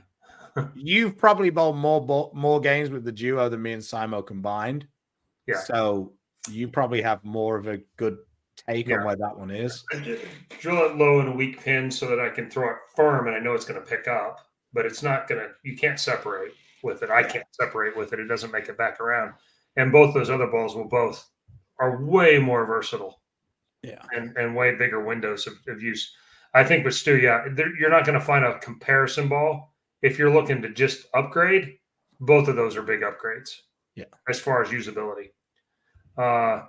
Eric says he was at that Pro-Am, but he wasn't the guy that and Judy says, not all East Coast people are that bad. True, I have some fantastic friends on the East Coast. I just feel like that 15% of the people are doing their best to make up for the other 85. And if you're one of the 15, Judy, thank you for being you. Can somebody make some idle pearls? I mean, the idle pearl wasn't one of my favorites. I know a lot of people used it, but somebody suggested the Journey. I just think the Journey's got so much more flair that it could be close, but I just think it flares so much more. It's kind of the same. It does flare a lot more. You'd have to drill it maybe half to an inch weaker to get it in the same category. All right, we're gonna close out the super chats pretty quick so we can get this done. I mean, we've still got 500 of you watching, so we appreciate you. I know Simo's superstar, but I only allotted an hour for today, so you know. Question for Simo: what age did you bowl your first 300? I am 27 and still trying to get my first one. Is my brother still watching? What was it? 12. It was 12 or 13, I think. It wasn't sanctioned. No, it was in a tournament. It was. But when was your first one in practice? Was it before that? I don't think so. I think my first one was in a tournament. Grand Prix State. No, not State, but Grand Prix actually at Rowlett Bolorama. Wow. That's how I know you're not very old. Because that center certainly did not exist. I was about to say it was built in 2003. Yeah, I was going to say that center didn't exist when I moved here. So I was about to say, I also know that Simo's not very old, is quite old relative to the kids now, because if he was growing up in the era they're at, his answer would have been about 9. When did you bowl your first 300? 9. Wolf's first one was 11, and he is old. Yeah. Wolf go. Wolf could strike. Wow. I do want to hit my ankle with the ball. That hurt quite a bit. I never got sore. I can tell you who does now. Old age does a lot of bad things to you. Right. Stephen, 300 rev rate, high track, reality check, Vivo, Sublime, Zen Master, Phase 2, Venom Shock, hyped hybrid, wine, any gaps I could fill. No, I think you've got a really good selection. My only thing would be if you wanted something stronger than the reality check. That's the only gap I see. But I guess it's not a gap if you don't have a ball. A gap sort of is in between. I just think a reality check is quite a weak ball to be the strongest ball. If the Zen Master has surface on it, it could be up in the high end. And that's if I was going to, and that's if you bowl in some place that it actually has that much oil, which down here, not so much. Ken says, I'm doing the Open Championships next weekend. I want to bring the following arsenal: DNA, virtual energy bracket, high road, pitch blue for spares, and maybe initial shots. Thoughts? I think that's a pretty good combination. I think you have a kind of a strong ball on the fresh and that DNA. And then you can go to the blackout and the high road when you want to kind of go around it some more. In the ideal world, you might want something else that was smooth. But if you're limited to those 4 balls, I don't think that's the worst combination. Okay. Right. That's fast pitch, I guess. Yeah. No, pitch blue. Pitch blue. Okay. It was very old. Jasper's maybe the only person who's ever thrown a strike with it on the PBA tour. He, I think he did well with it in the TOC one year in Oklahoma. But yeah, it was very. That was the first one of the extra urethanes. It was a pearl one, I think. So, yes, this does suck. He says, does dragging 9 balls all around South Point using the triple tote destroy everyone else like it does me? I have an answer for this one. So maybe South Point could have waited 6 months to replace their carpet, but South Point has been replacing carpet throughout the entire casino. So some of that carpet has probably been in there since it was installed. It's nice and smooth. Now the thick carpet on top of the mile-long walk, I know has been killing people, but that's where it pays to know how to get into the building the right way. But we're not sharing that secret here. We're going to leave that to the few that do know how to get there. Yeah, they also are getting quite annoyed by that as well. That's okay. And maybe you should lock the door. Irving, Australian dollars. Tips for bowling on barely no oil in Malaysia. Any suggestions for ball options? We like hustles for that. The rip, and Tina's actually going career at the minute with the M&M. She really likes that one at the minute. And she has it a little earlier than the rip. So yeah, that to me, bowling on no oil or very little oil, the thing that's going to make you want to do is come around it more because you want to make it skid more, and that's like the worst thing you could possibly do. If you can get it rolling a little more end over end, you'll have it a little more controllable. The more axis rotation, the more the ball is going to get sideways and be messy. So I guess you throw tropicals, maybe. I haven't thrown those in forever. Yeah. So. But and after that, you go to a mix, basically, as your next, which is we finally got here, gents. We've finally caught up to the super chats. Stuart, Mr. Simo, when moving the air forward, somebody who's been watching Baker, what is the physical feeling you experience? Also, mentally, how do you adjust when your physical game feels off? I mean, for me, I think moving the air forward, it's just trying to keep everything as smooth as possible. When it gets pulled back, it wants to get yanked forward. So, I mean, I think that for me is just trying to use as little muscle as possible.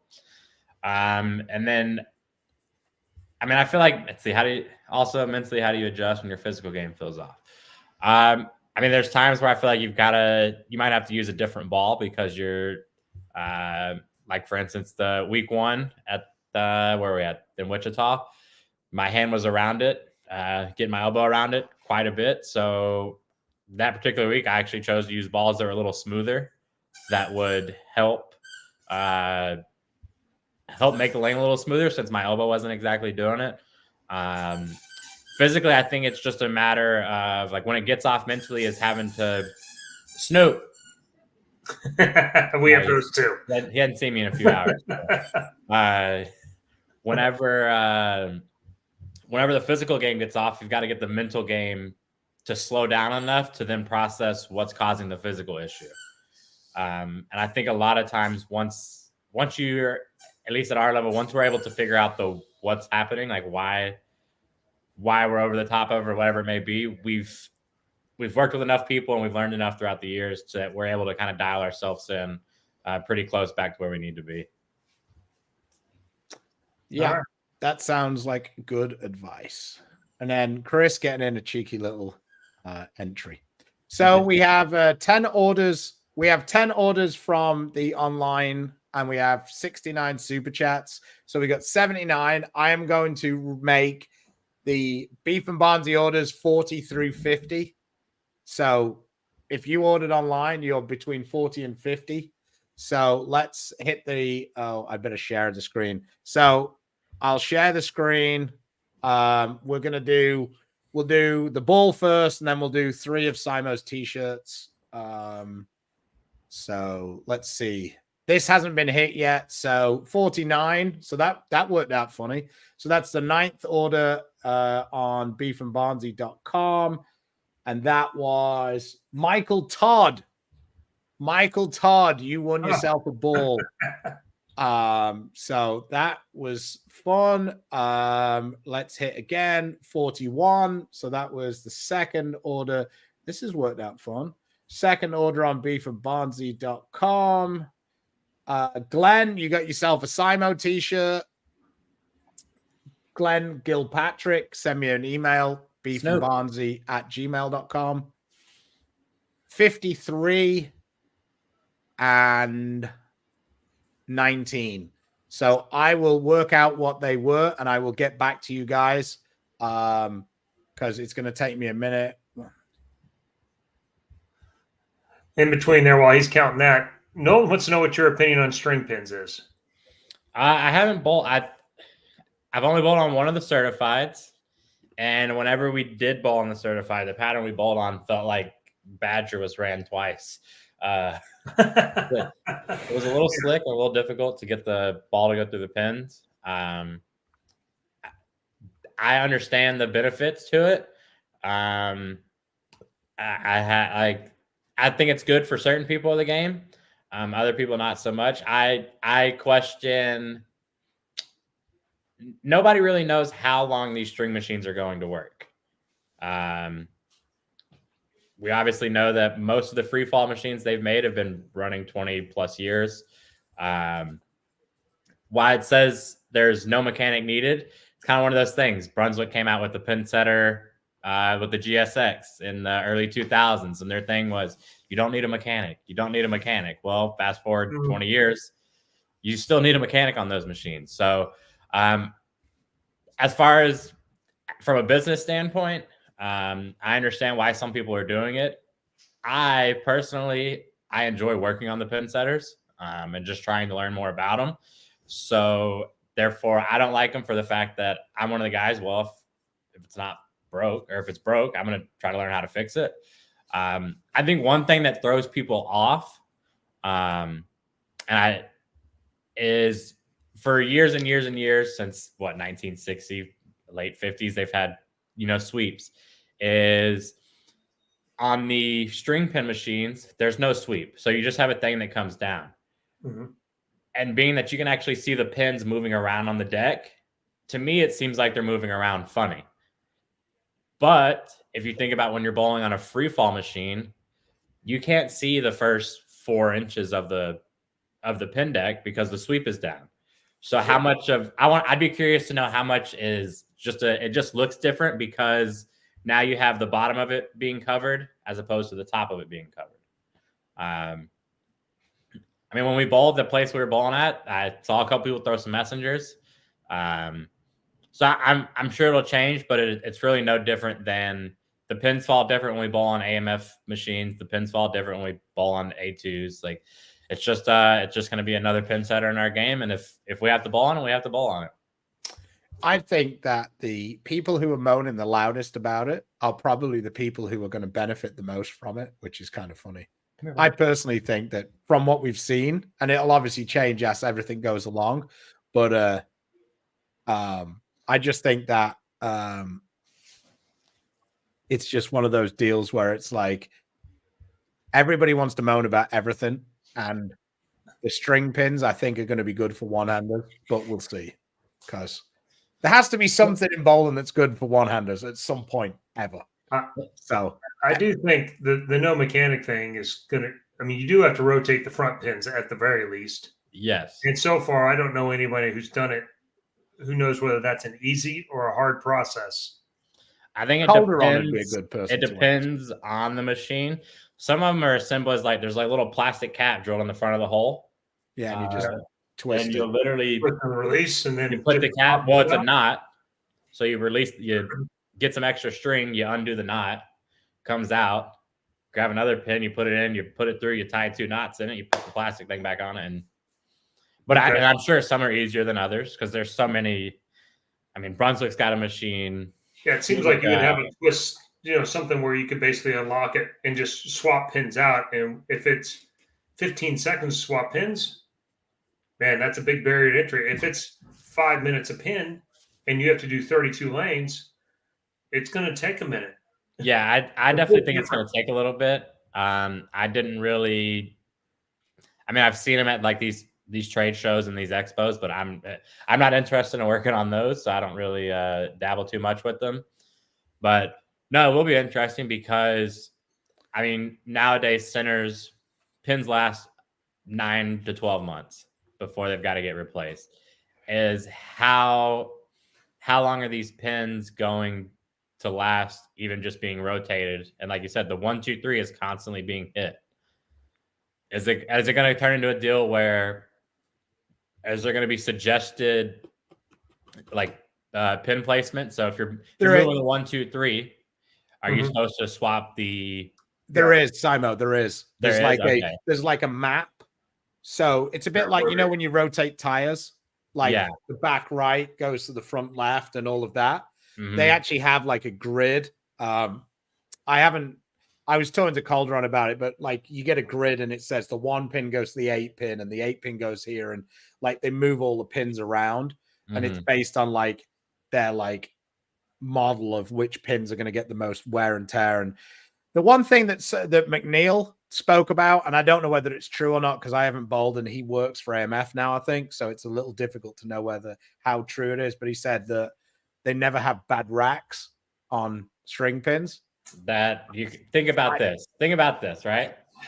All right, you've got the little pulley that it's sitting in. The string itself is sitting in. It's like it's pulley into another pulley. So you mean to tell me that this little string, I agree, is sitting in the exact same spot every time? I can confidently say you can still have bad racks because when I bowled on the tournament in Utah, there were a couple times where I looked around like, are these people going to look at me crazy for re-racking on string pins?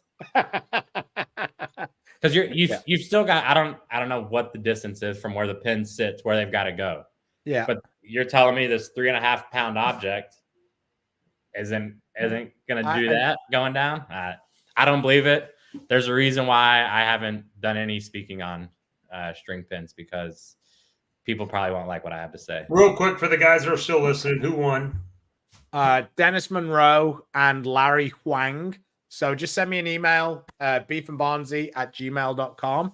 And Glenn Gilpatrick, thanks for your order. You want a t-shirt also, and then Michael Todd. So send me an email, beefandbarnzy@gmail.com with your sizes or which weight or which ball or whatever. It might be that Michael can just come around and pick it up from you, Chris. Yeah. Thanks for watching, guys. Thanks, Simon, for joining us. We had a nice show today. We've still got 400 people watching 2 hours in. So appreciate you guys. Talk about, Simon? No, I'm ready to get bowling again. Win another Masters. Yeah, obviously looking forward to that. Kind of funny. I've been doing this interview with some trophies sitting behind me. So it's kind of like, we're talking about the Masters. There's a couple of them hanging out. I'm excited. The next little stretch will be fun. We're bowling at I've never bowled at Suncoast, but I do like the event. And then the next couple places we're bowling at, I like bowling there. So just get a few more days of practice in, get some downtime with the puppy and the girlfriend, and then get ready to hopefully throw some more strikes. Yeah. Like your chances. So, all right. Thanks, guys. Let's send them off, Chris. All right. Well, thanks for Man Wonder, if Ryan's Boy Wonder, the most versatile, the most accomplished, and the best overall, well-rounded player on the tour. Appreciate you joining us. That's the last time I'm going to be nice to you now for the next 3 weeks, but we'll look forward to seeing you in Vegas. Thanks for joining us today, and for all the rest of you, thanks for hanging out with us for 2 hours today. And in between now and the next time, please support the sponsors that support us: Storm, Rotogrip, Night Global, Coolwick, Bowlers Mart, Fire Lake Bowling Center, Lightning Strikes, and Platinum Ford. Until next time, stay safe, stay healthy. God bless. See you later, guys. Thanks.